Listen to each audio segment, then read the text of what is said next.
नमस्कार दोस्तों, कैसे हो आप लोग? स्वागत है आपका। आज हम लोग sustainable development and environmental issues को देखने वाले हैं। ये बहुत इंपॉर्टेंट चैप्टर है फॉर ईएसआई और यहाँ से आपको मिनिमम 20 टू 30 मार्क्स मिलेगा। तो 20 से 30 मार्क्स आपको यहाँ पर देखने को मिल सकता है इस चैप्टर से। तो ये चैप्टर है, ये काफ़ी इंपॉर्टेंट चैप्टर बन जाता है, ठीक है? From exam point of view. Phase 1 में भी, फेज़ 2 में भी। फेज़ 1 में आपको 2 से 3 सवाल यहाँ से देखने को मिल सकते हैं और फेज़ 2 में आपको 15 से लेकर के 30 तक नंबर मिल सकते हैं। ठीक है, तो बहुत इंपॉर्टेंट चैप्टर है ये वाला। करंट अफेयर्स के रिगार्डिंग भी बहुत इंपॉर्टेंट है और साथ में ये जो स्टैटिक पॉइंट ऑफ व्यू है यहाँ से भी इंपॉर्टेंट है। हम लोग इस वीडियो में क्या क्या करने वाले हैं, पहले मैं आपको नोट्स के माध्यम से समझाऊंगा कि सस्टेनेबल डेवलपमेंट होता कैसे है, क्या है सस्टेनेबल डेवलपमेंट, किस तरीके से इसका कॉन्सेप्ट आया है, हिस्ट्री क्या रहा है, किस तरह से इवॉल्व हुआ है, एमडीजी क्या है, एचडीजी क्या है। ठीक है, 17 एचडीजी पढ़ेंगे, 8 एमडीजी पढ़ेंगे। ठीक है, मिलेनियम डेवलपमेंट गोल्स और सस्टेनेबल डेवलपमेंट गोल्स। इसके बाद फिर हम लोग समझेंगे कि क्लाइमेट चेंज को लेकर के कितना ऑर्गेनाइजेशन है, वो लोग का हेडक्वार्टर कहाँ है और क्या क्या काम करता है। ये जो कॉन्फ्रेंस ऑफ पार्टीज है जिसको हम लोग कॉप बोलते हैं, आप सुने होंगे कॉप 15, कॉप 16, कॉप 21। तो ये सब क्या होता है इसके बारे में समझेंगे। कुछ इन्वायरमेंटल इश्यूज है उसके भी समझेंगे। तो इससे क्या हो जाएगा, हमारा sustainable development and environmental issues, ये काम हमारा कंप्लीट हो जाएगा। ठीक है, स्टैटिक पोर्शन पूरा डन हो जाएगा। इसके बाद आप एक दिन समय निकाल करके सस्टेनेबल डेवलपमेंट रिपोर्ट जो लेटेस्ट होगा उसको आप पढ़ लीजिएगा। तो आपका सस्टेनेबल डेवलपमेंट का जो कॉन्सेप्ट है और जो ये टॉपिक है ये पूरी आपका तैयार हो जाएगा। ठीक है, तो बिना किसी देरी के स्टार्ट करते हैं। मैं सस्टेनेबल डेवलपमेंट रिपोर्ट आपको नहीं कराऊंगा इस वीडियो में, वो मैं अगले वीडियो में कराऊंगा या बाद वाले वीडियो में कराऊंगा। कारण ये कि ये जो वीडियो है ये स्टैटिक पॉइंट ऑफ व्यू से है, तो ये वीडियो जो है 1 साल बाद भी आप देख रहे हैं, 2 साल बाद भी देख रहे हैं, तो भी ये रिलेवेंट रहेगा। ठीक है, चलो तो बिना किसी देरी के हम लोग स्टार्ट करते हैं सस्टेनेबल डेवलपमेंट को। तो सस्टेनेबल डेवलपमेंट का कॉन्सेप्ट कैसे आया है, देखो। डेवलपमेंट का मतलब क्या होता है, ग्रोथ और डेवलपमेंट के बीच में अंतर होता है। ठीक है, एक ग्रोथ है और एक डेवलपमेंट है, इसके बीच का क्या डिफरेंस है अगर आपको मालूम है तो बहुत अच्छी बात है, अगर लेकिन नहीं मालूम है तो जान लो अभी। ठीक है, ग्रोथ का मतलब क्या होता है, ग्रोथ का मतलब होता है ग्रोथ, है ना। ग्रोथ का मतलब होता है ग्रोथ, मतलब ऊंचा जाना, प्रोग्रेस करना। ठीक है, हो सकता है आपका इनकम ग्रोथ हो रहा होगा। ठीक है, तो क्या अगर इनकम ग्रोथ हो रहा है तो क्या मैं आपको बोलूँ कि आप डेवलपमेंट भी कर रहे हो? नहीं, जरूरी नहीं है। अगर इनकम ग्रोथ हो रहा है लेकिन हो सकता है कि आप पैसा लेकर के छपरी बन रहे हैं, 80,000 के शूज है मेरे, 80,000 के शूज हैं, ठीक है, तेरा घर जाएगा इसमें। तो अगर वो सब कर रहे हैं, छपरी बन रहे हैं, तो फिर आप डेवलप नहीं कर रहे हैं। आपका ग्रोथ हो रहा है, आपका इकोनॉमिक ग्रोथ हो रहा है, लेकिन आप डेवलप नहीं कर रहे हैं। ठीक है, तो डेवलपमेंट आप सुने भी होंगे, मनी कांट बाय क्लास। ठीक है, तो डेवलपमेंट का मतलब कि आप इनकम भी आपका ग्रो कर रहा है। ठीक है, इनकम भी प्रोग्रेस में है, साथ में आपका हेल्थ भी प्रोग्रेस में है। ठीक है, इसके बाद फिर आपका स्टैंडर्ड ऑफ लिविंग, ये भी आपका प्रोग्रेस में है। ठीक है, साथ में इन्वायरमेंट, जिस इन्वायरमेंट में आप रहते हैं वो इन्वायरमेंट भी अच्छा है। वो इन्वायरमेंट में चोर डकैत नहीं रहता है, वो इन्वायरमेंट में पढ़ा लिखा विद्यार्थी रहता है, पढ़ा लिखा टीचर्स रहता है। ठीक है, या वर्कर्स रहता है, एम्प्लॉइज रहता है। तो वो होता है डेवलपमेंट। तो ग्रोथ का मतलब ये नहीं होता कि डेवलपमेंट हो गया। ठीक है, हमारा देश फोर्थ लार्जेस्ट इकोनॉमी बन गया, तो क्या हम लोग डेवलप कर गए? नहीं, हम लोग इकोनॉमी में हम लोग ग्रो किए हैं। ठीक है, ग्रोथ हुआ है लेकिन डेवलपमेंट नहीं हुआ है। तो ग्रोथ जो है वो नैरो कॉन्सेप्ट है, लेकिन डेवलपमेंट जो है वो ब्रॉड कॉन्सेप्ट है। ठीक है, you have to understand this कि growth and development is not the same. ठीक है, चलो ये समझ गए हम लोग कि डेवलपमेंट क्या होता है और ग्रोथ क्या होता है। ग्रोथ मतलब कि पैसा आ गया, ग्रो कर गए। डेवलपमेंट का मतलब कि हर एक एस्पेक्ट में हम लोग ग्रो किए, उसको डेवलपमेंट बोलते हैं। अब यहाँ बात कर रहे हैं सस्टेनेबल डेवलपमेंट। सस्टेन का मतलब क्या होता है कि सस्टेन करके रखो, ये डेवलप कर रहे हो ना, ये डेवलप करते ही जाओ, करते ही जाओ, करते ही जाओ। तुम्हारे पिताजी भी डेवलप कर रहे थे, तुम भी डेवलप कर रहे हो, और तुम्हारा बच्चा भी डेवलप करेगा, तुम्हारा पोता भी डेवलप करेगा। ठीक है, तो ये डेवलपमेंट है, उसको सस्टेन करना है। डेवलपमेंट को सस्टेन करना, इसी को बोलते हैं हम लोग सस्टेनेबल डेवलपमेंट। ऐसा डेवलपमेंट जो सस्टेन होता चले। ठीक है, अक्रॉस द जनरेशन। ठीक है, इसको बोलते हैं हम लोग सस्टेनेबल डेवलपमेंट। इसका किस तरह से कॉन्सेप्ट आया, तो ये कॉन्सेप्ट आया होगा तभी हम लोग इसके बारे में बातचीत कर रहे हैं। तो कॉन्सेप्ट कैसे आया, सबसे पहले 1972 का बात है। 1972 का बात है, यहाँ पर सबसे पहले ये चीज दिमाग में आया कि नहीं भाई, इन्वायरमेंट को भी देखना पड़ेगा। ठीक है, इन्वायरमेंट को भी ध्यान देना पड़ेगा। ये था स्टॉकहोल्म कॉन्फ्रेंस। सबसे पहला स्टॉकहोल्म कॉन्फ्रेंस हुआ 1972 के अंदर, 1972 में। ठीक है, पहली बार यूएन का पहला कॉन्फ्रेंस हुआ ऑन एनवायरमेंट। तो first UN conference on environment हुआ और यहाँ पर United Nation environmental programme establish किया गया, यूएनईपी स्टैब्लिश किया गया। मतलब सोचा कि अब हम लोग इन्वायरमेंट को लेकर के बात करेंगे, तो हम लोग एक कॉन्फ्रेंस सेट कर देते हैं जहाँ पर सब देश इन्वायरमेंट को लेकर के बात कर सकता है। तो first UN conference on environment कब बना? 1972 में बना। इसका नाम क्या था? Stockholm conference. ठीक है। इसके बाद 1987 में एक ब्रंटलैंड रिपोर्ट आया, जहां पर पहली बार ये बताया गया कि सस्टेनेबल डेवलपमेंट क्या होता है। मतलब हम लोग ये समझ गए थे कि हम लोग डेवलपमेंट करना है और इन्वायरमेंट को बचाना है, लेकिन सस्टेनेबल डेवलपमेंट क्या होता है पहली बार डिफाइन किया गया 1987 में। तो कितना साल है यहाँ से यहाँ तक? यहाँ से यहाँ तक है आपका 15 साल। तो 15 साल के बाद, 15 ईयर्स के बाद सस्टेनेबल डेवलपमेंट क्या है ये बताया गया। ठीक है, कि सस्टेनेबल डेवलपमेंट के बारे में यहाँ क्या बताया गया कि sustainable development is a development that meets the needs of the present without compromising the ability of future generation to meet their own needs. ठीक है, इस डेफिनेशन को आपको याद करना है। ठीक है, तो थोड़ा सा हम लोग फिर से देखते हैं इसको। इस डेफिनेशन को आप याद कर लीजिएगा। Development that meets needs of the present, ऐसा डेवलपमेंट जो प्रेजेंट का नीड्स को फुलफिल कर रहा हो without compromising the ability of future generation to meet their own needs. Without compromising, हम कंप्रोमाइज नहीं करें the ability of future generation to meet their own needs. ठीक है, हम लोग अपना प्रेजेंट का नीड्स को पूरा कर सके प्लस फ्यूचर का नीड्स भी पूरा कर सके, ये भी इंश्योर करते हुए अगर हम लोग डेवलपमेंट कर रहे हैं तो उसको हम लोग बोलेंगे sustainable development.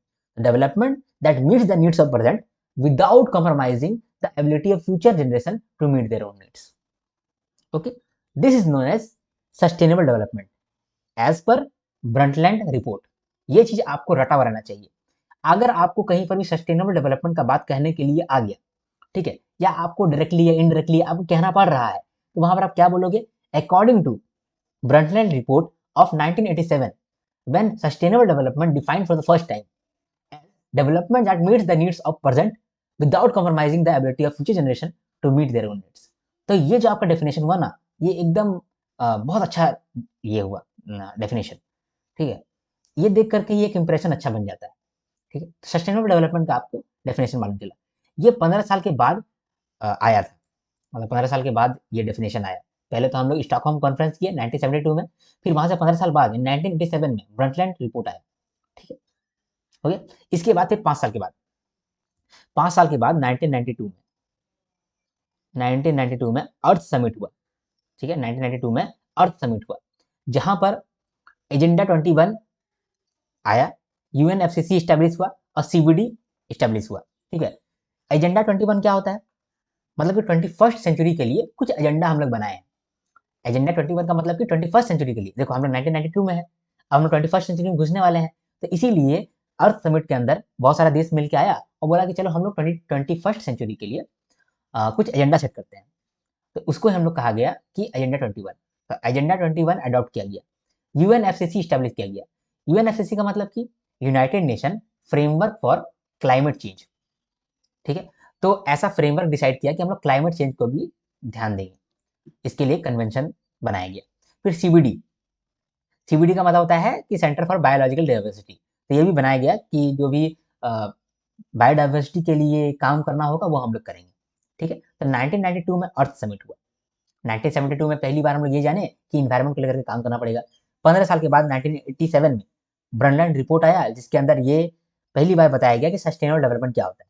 Development that meets the needs of present without compromising the ability of future generation to meet their own needs. फिर 1992 में यानी 5 साल के बाद एजेंडा 21 अडॉप्ट किया गया, यूएनएफसीसी स्टैब्लिश किया गया और सीबीडी ये भी स्टैब्लिश किया गया। ठीक है, इसके बाद 2000 में 8 साल के बाद, ठीक है, 8 ईयर्स के बाद 2000 में, ठीक है, 2000 में यूएन मिलेनियम समिट हुआ। ठीक है, देखो मिलेनियम का मतलब क्या होता है ये आप समझो। मिलेनियम का मतलब होता है 1000 साल, तो 2000 साल हो गया है, तो इसीलिए ये लोग नाम रखा यूएन मिलेनियम समिट। मिलेनियम में आ रहे हैं ना, इसीलिए यूएन मिलेनियम समिट इस समिट का नाम था। कब हुआ था? 2000 में हुआ था। यहाँ पर ये लोग सोचा कि कुछ गोल्स हम लोग डिसाइड करते हैं। पहली बार हम लोग यहाँ पर बात की गोल्स डिसाइड करते हैं, कुछ गोल डिसाइड करते हैं कुछ टाइम फ्रेम के अंदर, और उस गोल को हम लोग अचीव करेंगे। ठीक है, क्योंकि अगर बोल दें कि चलो अब से हम लोग जो है ना क्लाइमेट चेंज को देखेंगे और पानी को देखेंगे और सब कुछ देखेंगे, तो देखेंगे देखेंगे करके बात होता नहीं है। एक पर्टिकुलर हम लोग को डिसाइड करना पड़ता है कि इतना है गोल, इतना एम है, इतना टारगेट है, उसको अचीव करना है। तो इसीलिए 2000 में हम लोग पहली बार एमडीजी को अडॉप्ट किए, millennium development goals. Development goals का मतलब कि हम लोग डेवलप करने के लिए कुछ गोल्स सेट किया है। मिलेनियम का मतलब कि 1000 साल के बाद आ रहा था ना, इसलिए मिलेनियम समिट के अंदर आया, इसीलिए मिलेनियम डेवलपमेंट गोल्स इसको नाम रखा गया। इसके अंदर देखो शुरुआत में बहुत सारा गोल ले लेगा तो गड़बड़ हो जाएगा, इसीलिए 8 गोल को ही लिया गया, 8 गोल्स। ठीक है, और 8 गोल्स के अंदर 21 टारगेट्स था। ठीक है, तो ये 15 सालों के लिए ये गोल बनाया गया।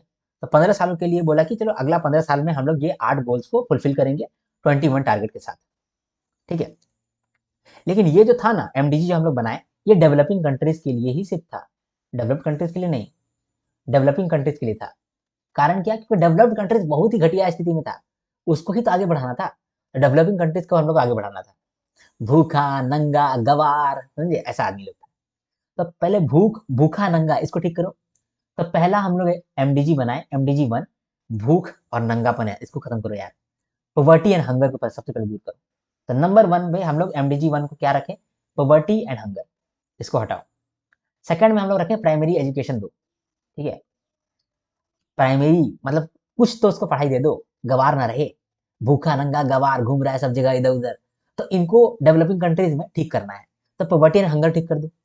इसके बाद फिर उसको एजुकेशन दे दो, एजुकेशन दे दोगे ना, उसके बाद फिर जेंडर इक्वालिटी भी सिखा देना कि लड़का लड़की एक होता है, क्योंकि डेवलपिंग कंट्रीज में ये देखा गया था कि जो गर्ल्स हैं उनका बहुत परेशानी हो रहा है, उनका मतलब कि भ्रूण हत्या बहुत हो रहा है।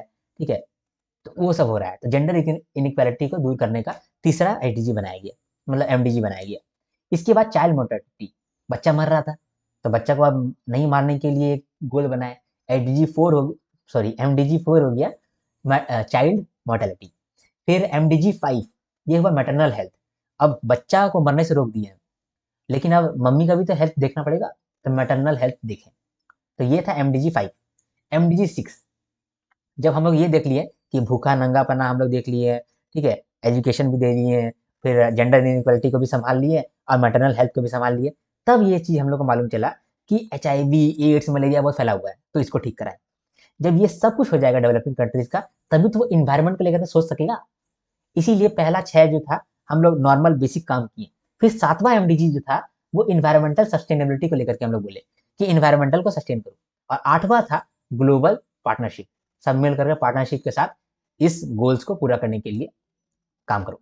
ठीक है, तो एमडीजी के अंदर 8 गोल्स था, ये 8 गोल्स आपको मुंह जुबानी याद रहना चाहिए। ठीक है, ये समझ लो कि एमडीजी जो है वो क्यों आया था, बहुत सारे डेवलपिंग कंट्रीज बहुत खराब स्थिति में था, तो पहले उनका स्थिति ठीक करना था, उसके बाद फिर इन्वायरमेंटल भी संभालना था, तो इसीलिए उन लोग के लिए 8 गोल्स को हमने डिसाइड किए। सबसे पहला था पॉवर्टी एंड हंगर। ठीक है, उसके बाद सेकंड में था कि उसको एजुकेशन दे दो, तो एजुकेशन दिए, प्राइमरी एजुकेशन। फिर जब प्राइमरी एजुकेशन ले लिया, भूखा नंगा ये सब भी ठीक हो गया, तो जेंडर इनइक्वालिटी ना करे, तो तीसरा किए जेंडर इनइक्वालिटी। फिर चौथा किए चाइल्ड मोर्टालिटी, पांचवा किए मैटरनल हेल्थ, छठा किए एचआईवी एड्स मलेरिया और ऐसे ही डिजीजेस को खत्म करना। जब ये सब हो गया, उसके बाद फिर बोलेंगे कि इन्वायरमेंटल को भी ध्यान दो भाई, तो इन्वायरमेंटल सस्टेनेबिलिटी। फिर लास्ट में ग्लोबल पार्टनरशिप। 15 साल तक ये काम हुआ और डेवलपिंग कंट्रीज ने अच्छा काम किया, नो डाउट बहुत अच्छा काम किया। जब ये बहुत अच्छा काम किया ना, तो बाकी जो डेवलप्ड कंट्रीज था वो लोग सोचा कि यार ये लोग तो अच्छा डेवलप कर रहा है, हम लोग भी कुछ गोल सेटअप करते हैं, हम लोग भी डेवलप कर लेंगे।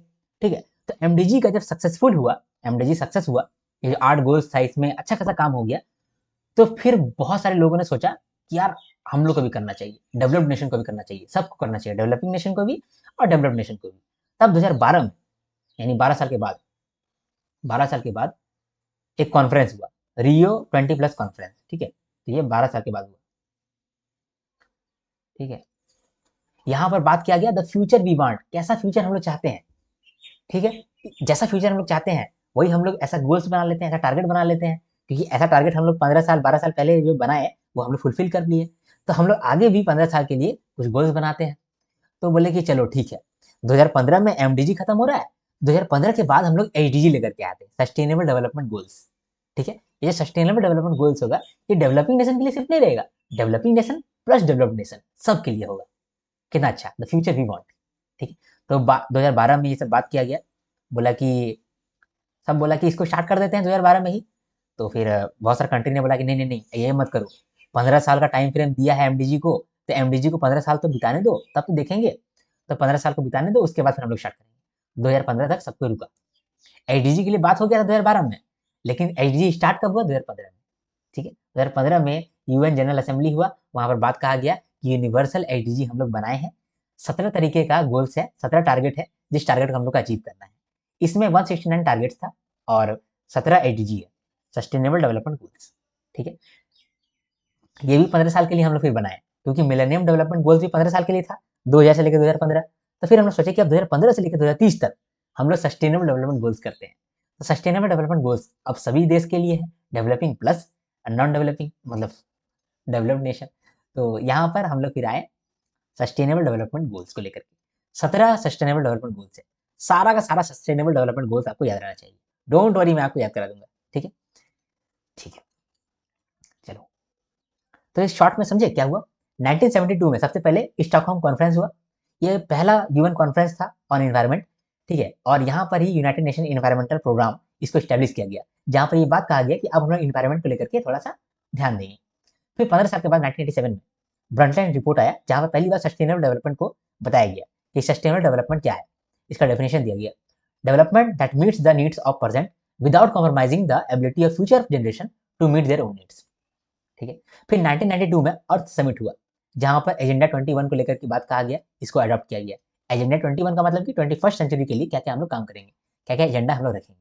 ठीक है, फिर यूएनएफसीसी यानी United nation framework for climate change, ये भी स्टैब्लिश किया गया। अब सीबीडी भी स्टैब्लिश किया गया। यूनाइटेड नेशन मिलेनियम समिट हुआ 2000 में। मिलेनियम का मतलब ही होता है 1000 साल, तो मिलेनियम समिट का मतलब 2000 में हुआ, ये 2000 में हुआ यूएन मिलेनियम समिट। यहाँ पर एमडीजी का अडॉप्ट किया गया और 8 गोल्स और 21 टारगेट सेट किया गया अगले 15 सालों के लिए। ठीक है, और लेकिन अगला 15 साल बीतने से पहले 12 साल में ये देख लिया कि हम लोग सक्सेसफुल हो रहे हैं। तो 12 साल के बाद जब फिर से कॉन्फ्रेंस हुआ, रियो 20+ कॉन्फ्रेंस, तो वहां पर हम लोग बात किए कि अब जो है ना, हम लोग सिर्फ डेवलपिंग नेशन के लिए नहीं, सभी के लिए एसडीजी लेकर के आएंगे, सस्टेनेबल डेवलपमेंट रिपोर्ट। फिर हम लोग सस्टेनेबल डेवलपमेंट रिपोर्ट को फाइनली 2015 में लेकर के आए।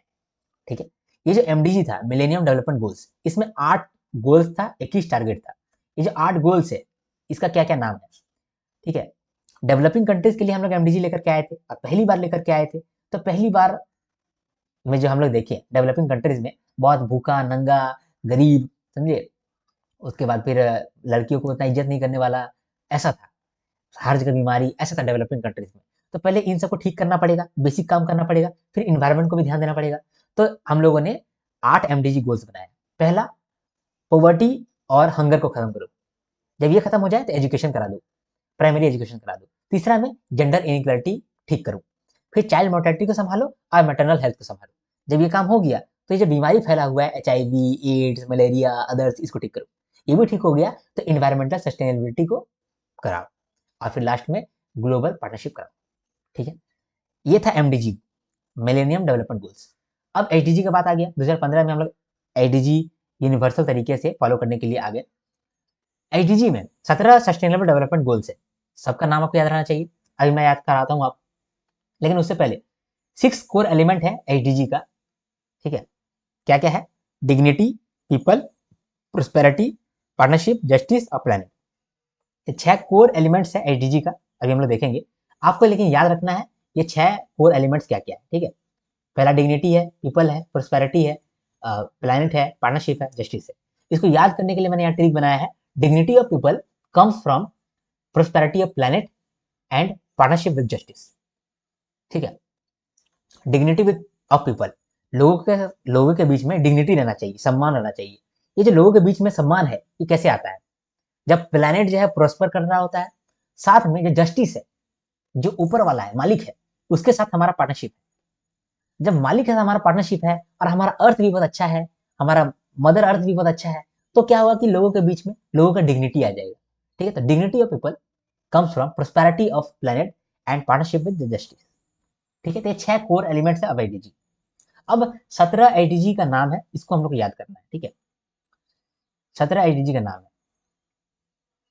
ठीक है, पहले समझ लेते हैं ऐसे ही, फिर बाद में रीड कर लेंगे। बड़ा ही सुंदर आईडीजी है। देखो, जब बंदा एक जन है, ठीक है, ये ट्रिक है, मैं आपको याद करा रहा हूँ। ये 17 का 17 आईडीजी यहाँ पर दिया हुआ है। पहला आईडीजी है नो पॉवर्टी, दूसरा आईडीजी है नो हंगर, तीसरा आईडीजी है ग्लोबल हेल्थ, ठीक है, गुड हेल्थ। तो ये सबको हम हटा करके अभी आपको मैं याद करा रहा हूँ। ठीक है, 17 आईडीजी का नाम आपको याद करा रहा हूँ। ठीक है, याद कर लो आप। तो एक जन जब रहेगा, जब एक इंसान अकेला रहता है, आप भी अपना यंग एज में अकेले होंगे, ठीक है? तो आपको क्या डर सताता होगा? हमेशा आपको डर सताता होगा कि कहीं आप गरीब ना मर जाएँ, कहीं आप गरीबी में ना रह जाएँ, तो यही आपको हमेशा सताता होगा। तो इसीलिए सबसे पहला हमारा गोल ये है कि हम लोग ये गरीबी को हटा दें यार। हम लोग गरीबी को हटा लें, जॉब पा लें, जॉब हम लोग को मिल जाए। तो नो पॉवर्टी हमारा पहला है, पॉवर्टी नहीं रहना चाहिए, ठीक है? इसके बाद आप सिंगल थे, तो आपको काम चाहिए था, जॉब चाहिए था, ताकि आप गरीब ना मरे, ठीक है? अब आप डबल हो गए, मतलब आपने शादी कर लिया, ठीक है? अब आपकी वाइफ भी है आपके साथ। तो अब आपका गोल क्या है? आपका गोल है कि आप अपने जो वाइफ है, अपना स्पाउस है, उसको आप खाना-पीना खिला पाएँ। ये नहीं कि आप भूखे मर जाएँ। जैसे बोलता है ना कि प्यार से घर नहीं चलता साहब, पैसा कमाना पड़ता है, ठीक है? तो नो पॉवर्टी में तो पैसा कमा लिए, लेकिन हंगर भी मिटाना पड़ेगा। तो बोलते हैं ना, कभी-कभी शादी करके भी लोग जाते थे, तो पहले गाना गाते थे, "घुसका पूड़ी खाएँगे, ज़िंदगी यूँ ही बिताएँगे", ठीक है? भूखे नहीं मरेंगे, ठीक है? तो नो हंगर, ये था हमारा दूसरा एडीजी, ठीक है? 2 जन मिल गया ना, सेकंड एडीजी हो गया। तीसरा, अब एक था मियाँ, एक था बीवी और एक हो गया बच्चा, ठीक है? अब जब बच्चा आ गया, तो अब जो है लड़का का क्या प्रायोरिटी हो गया? लड़का का पहले प्रायोरिटी था नो पॉवर्टी, फिर नो हंगर, अब एक बच्चा भी आ गया है। इसका मतलब कि health, good health, quality health. तो गुड हेल्थ होना चाहिए मम्मी का भी और बच्चा का भी। तो इसीलिए तीसरा जो है एडीजी वो है गुड हेल्थ, ठीक है? चौथा, ठीक है? अब मान लो कि 2 गो बच्चा हो गया, एक तो मियाँ बीवी था ही, 2 गो बच्चा हो गया, ठीक? दोनों लड़का हुआ है, ठीक है? अब क्या चाहिए? अब लड़का हो गया, एक लड़का बड़ा हो गया, तो अब उसको क्वालिटी एजुकेशन देना पड़ेगा। तो चौथा आ गया आपका क्वालिटी एजुकेशन, ठीक है? Quality education. आई होप आपको दिख रहा है ना? दिख रहा है ना? चलो दिख रहा है, ठीक है? Quality education. इसके बाद पाँचवा करते हैं। पाँचवा में आप देखो कि 5 गो आदमी हो गया आपका फैमिली में। आप थे, आपकी बीवी थी और 2 गो लड़का हुआ, 2 गो लड़का था ही, एक लड़की भी हो गई। अब लड़की हो गई है, तो आप अपना लड़का को क्या बताओगे? जेंडर इक्वालिटी रखो बाबा, जेंडर इक्वालिटी रखो। तो आप जब 5 जन हो जाएँगे अपना फैमिली में, तो जेंडर इनइक्वालिटी आपका गोल हो जाएगा। Gender equality sorry, gender inequality को खत्म करना, ठीक है? ये आपका गोल हो जाएगा।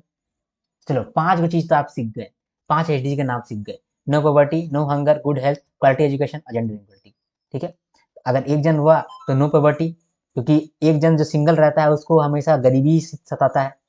जब वो डबल हो जाता है तो भूख सताता है, तो नो हंगर। जब 3 बच्चा हो जाता है, मतलब तीसरा एक बच्चा हो जाता है, तो गुड हेल्थ, बच्चा का भी हेल्थ देखना पड़ेगा। जब 4 गो बच्चा हो जाएगा, मतलब 2 गो बच्चा हो गया, 2 जन है हस्बैंड वाइफ, तो क्वालिटी एजुकेशन आपके दिमाग में आना आएगा। और अगर मान लीजिए कि 3 बच्चा हो गया है, 2 जन आप लोग और 3 बच्चा यानी 5 हो गया, तो अब आपको जेंडर इनइक्वालिटी का ध्यान आ रहा है। ठीक, गुड। ये तो 5 हो गया। अभी 6 बच्चा हो जाएगा तो हाँ, मतलब 6 जन हो गया आप लोग तो, 6 बच्चा नहीं, मतलब 6 फैमिली मेंबर हो गए तो, एक हो गया लड़का, एक हो गई लड़की और आपका 4 बच्चा, ठीक है? 2 लड़की, 2 लड़का, ठीक है? वाह! क्या फैमिली है आपका, ठीक है? इतना बच्चा हो गया। तो अब आपको क्या करना पड़ेगा? आपको देखना पड़ेगा कि बच्चा लोग बार-बार जा रहा है पॉटी, साफ-वाफ नहीं कर रहा है, 4-4 का बच्चा है आपका, गंदा-संदा करता रहा है। तो आप क्या चाहोगे? आपका तभी प्रायोरिटी हो जाएगा क्लीन वाटर एंड सैनिटेशन, ठीक है? डोंट वरी मैंने यहाँ लिखा हुआ है, मैं आपको पढ़ाऊँगा अभी। क्लीन वाटर एंड सैनिटेशन, ठीक है? अब 7वाँ, 7 हमेशा मिरेकल लेकर के आता है, 7 नंबर ही बहुत शुभ माना जाता है। एमएस धोनी का नंबर है 7, ठीक है? उसके बाद रोनाल्डो, क्रिस्टियानो रोनाल्डो का भी नंबर है 7, तो 7 बहुत तगड़ा चीज़ है। जब ये 7वाँ बच्चा आता है ना, तो वो क्या बोलता है? वो बोलता है कि रिन्यूएबल एनर्जी लाना चाहिए। पापा आपको रिन्यूएबल एनर्जी लाना चाहिए, आपको सोलर लाइट लगाना चाहिए। तो उसके पापा रिन्यूएबल एनर्जी पे फ़ोकस करते हैं। तो जब 7वाँ बच्चा आता है, तो बात करता है रिन्यूएबल एनर्जी का, रिन्यूएबल एनर्जी, ठीक, ठीक है? यहाँ पर हो गया, 7वें बच्चा मतलब 7वें आपका फैमिली मेंबर होगा, अब आप बच्चा नहीं करना चाहते हैं, ठीक है, ओके, ठीक है। बहुत बच्चा हो गया, किचमिच-किचमिच करता हो, ठीक है? अब 8वाँ, देखो ये 8 है, ये 8 आपका इन्फिनिटी जैसा नहीं दिखता है, ठीक है? तो 8 में आपको क्या चाहिए? इन्फिनिटी में आपको क्या चाहिए? 8 में आपको क्या चाहिए? इन्फिनिटी में आपको क्या चाहिए? आप बोलेंगे पैसा, पैसा, पैसा चाहिए हमको इन्फिनिटी में, पैसा चाहिए, सिर्फ पैसा, अच्छा जॉब पैसा, अच्छा जॉब पैसा, आरबीआई ग्रेड भी पैसा, आरबीआई ग्रेड भी पैसा। तो 8वाँ जो है वो है good job and economic growth, good job and economic growth. याद हो रहा है आपको? सब याद हो जाएगा, डोंट वरी। ठीक है, इकोनॉमिक ग्रोथ। ठीक है, तो आठवां हम लोग को याद हो गया। ठीक, आठवां याद हो गया। आठ मतलब इन्फिनिटी, इन्फिनिटी में क्या चाहिए? अच्छा जॉब, इकोनॉमिक ग्रोथ, पैसा पैसा। ठीक है, अब नौ का बात करते हैं। नौ, नौ नौ नौ, इनो, इनो इनो इनोवेशन। ठीक है, नौ मतलब इनोवेशन, इनोवेशन। नौ मतलब इनोवेशन। ये आपका दिमाग है। ठीक है, ये आपका दिमाग एकदम लाइट बत्ती जल गया है ना? यही आपका दिमाग होता है ना। और इसको हम 9 बना देते हैं। 9 बन गया, आपका दिमाग का बत्ती जला, 9 बन गया। इसको बोलते हैं इनोवेशन। नो नहीं, इनो, इनोवेशन। ठीक है, इनोवेशन एंड इंफ्रास्ट्रक्चर। 9 नंबर आप ऐसे याद रखोगे, इनोवेशन एंड इंफ्रास्ट्रक्चर। ठीक है, मैंने सारा बना हुआ है, मैं आपको दिखाऊंगा अभी। 10, 10 मतलब कि देखो, एक आदमी कुछ भेदभाव नहीं करना चाहता, जीरो भेदभाव करना चाहता है। एक आदमी जीरो भेदभाव करना चाहता है, सभी इंसान इक्वल है। तो रिड्यूस्ड इनइक्वालिटी, तो 10वां नंबर में आ जाएगा रिड्यूस्ड इनइक्वालिटी, रिड्यूस्ड इनइक्वालिटी। ठीक, ये हो गया 10वां नंबर का एडीजी। 11वां नंबर का एडीजी, देखो 11 नंबर किस तरह का दिखता है? स्काई स्क्रैपर आपने देखा होगा। स्काई स्क्रैपर कभी ऐसा स्काई स्क्रैपर रहता है ना, ऐसा, फिर ऐसा। तो ये आपको 11 नहीं दिख रहा है, एक और एक नहीं दिख रहा है, एक और एक नहीं दिख रहा है आपको। तो 11 नंबर मतलब सस्टेनेबल सिटीज। ठीक है, स्काई स्क्रैपर कैसा दिखता है ना, 11 ऐसा। तो ये हो गया 11। 11 जब आपको आएगा तो क्या सोचेंगे आप? इस स्काई स्क्रैपर्स, लंबा लंबा बिल्डिंग, यानी कि लंबा लंबा बिल्डिंग। 11 लंबा लंबा बिल्डिंग, लंबा लंबा बिल्डिंग मतलब सिटीज, सस्टेनेबल सिटीज। तो 11 नंबर में आ जाएगा सस्टेनेबल सिटीज, सस्टेनेबल सिटीज। ठीक है, 11 नंबर में। अब 12 नंबर देखते हैं। ठीक है, 12 नंबर देखते हैं, इसको भी छोटा कर लेते हैं।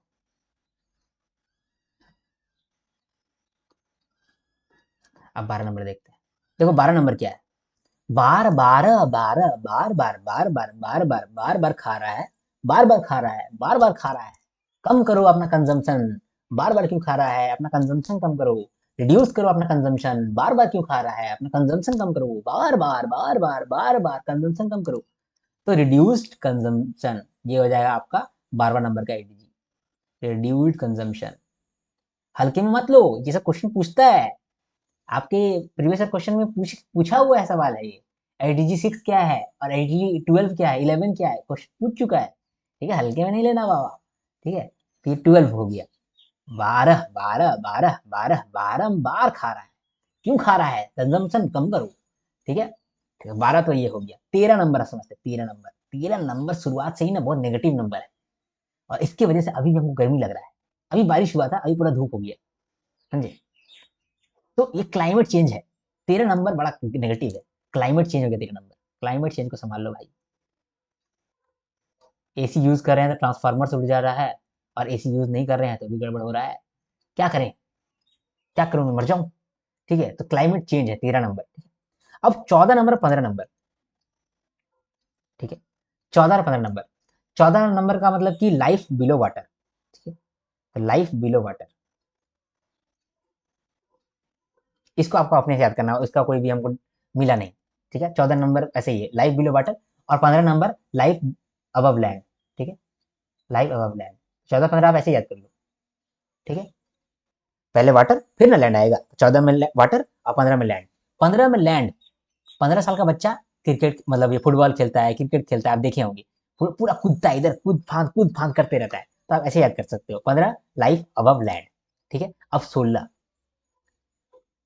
16 बरस का आप जब बच्चे होंगे, तो आप अपने पेरेंट्स से बड़ा फ्रस्ट्रेटेड रहते होंगे, आपको पूरा डांट मिलता होगा।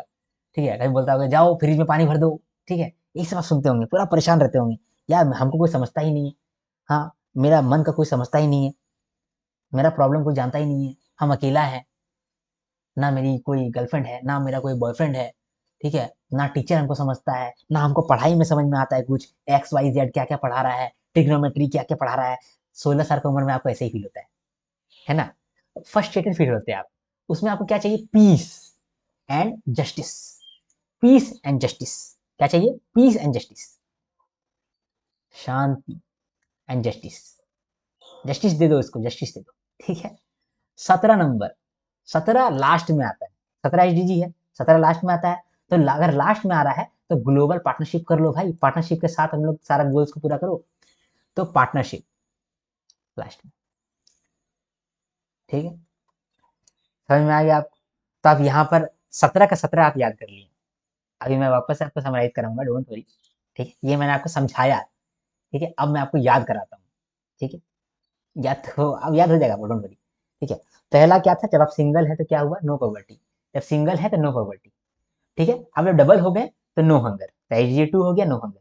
जब आप 3 जन हो गए, आप, आपकी वाइफ और आपका बच्चा, तब आप सोचे कि गुड हेल्थ ये हमारा प्रायोरिटी है। जब 2 बच्चा हो गया आपका, मियाँ बीवी 2 बच्चा, तो आप चाहें कि क्वालिटी एजुकेशन आप देना पड़ेगा, ठीक है। अब मान लो 3 बच्चा हो गया, 2 लड़का 1 लड़की हो गई आपकी, ठीक है। तो आप लोग कितने जन हो गए, आप लोग तो 5 जन हो गए। अब जाके जेंडर इनइक्वालिटी के बारे में आप सोचने लगे, जेंडर इक्वालिटी को लेकर के 5वां आईडीजी है, ठीक है। 6वां आईडीजी देखते हैं, 6 आईडीजी। जब आपका 6 बच्चा हो गया, सब पॉटी करने जा रहा है, गंदा कर दे रहा है, या किचन गंदा कर दे रहा है, तो आप क्या चाह रहे हैं, clean water and sanitation, clean water and sanitation. 7वां बच्चा जो है वो बहुत मेडिकल लेकर के आएगा आपके साथ, तो रिन्यूएबल एनर्जी बोलेगा कि अडॉप्ट कर लो, ठीक है। इसके बाद 8वां, 8 क्या है, 8 है इन्फिनिटी का साइन। तो इन्फिनिटी में आपको क्या चाहिए, जॉब चाहिए, पैसा चाहिए, आर्मी ग्रेड भी चाहिए और पैसा चाहिए। तो गुड जॉब चाहिए, इकोनॉमिक ग्रोथ चाहिए, राइट। तो 8वां नंबर में आपका यही आईडीजी है। 9, 9 मतलब innovation, innovation, innovation and infra. देखो है ना, यहाँ पर इसको ऐसे कर दो, 9 बन गया, 9 बन गया ये इनोवेशन, ठीक है। तो नाम 9 नंबर में इनोवेशन एंड इंफ्रास्ट्रक्चर, ठीक है। तो पहला no poverty, no hunger, good health, quality education, gender equality, clean water and sanitation, renewable energy, good job and economic growth, और इनोवेशन एंड इंफ्रा, ठीक है। अब 10वां, 1 और 0, एक आदमी 0 कर दिया, इनइक्वालिटी को 0 कर दिया, सब कोई इक्वल है, एक आदमी के लिए सबको इक्वल है, सबको 0 है, तो रिड्यूस्ड इनइक्वालिटी 10वां नंबर। 11वां नंबर इसका देख पा रहे हो, तो सस्टेनेबल सिटीज।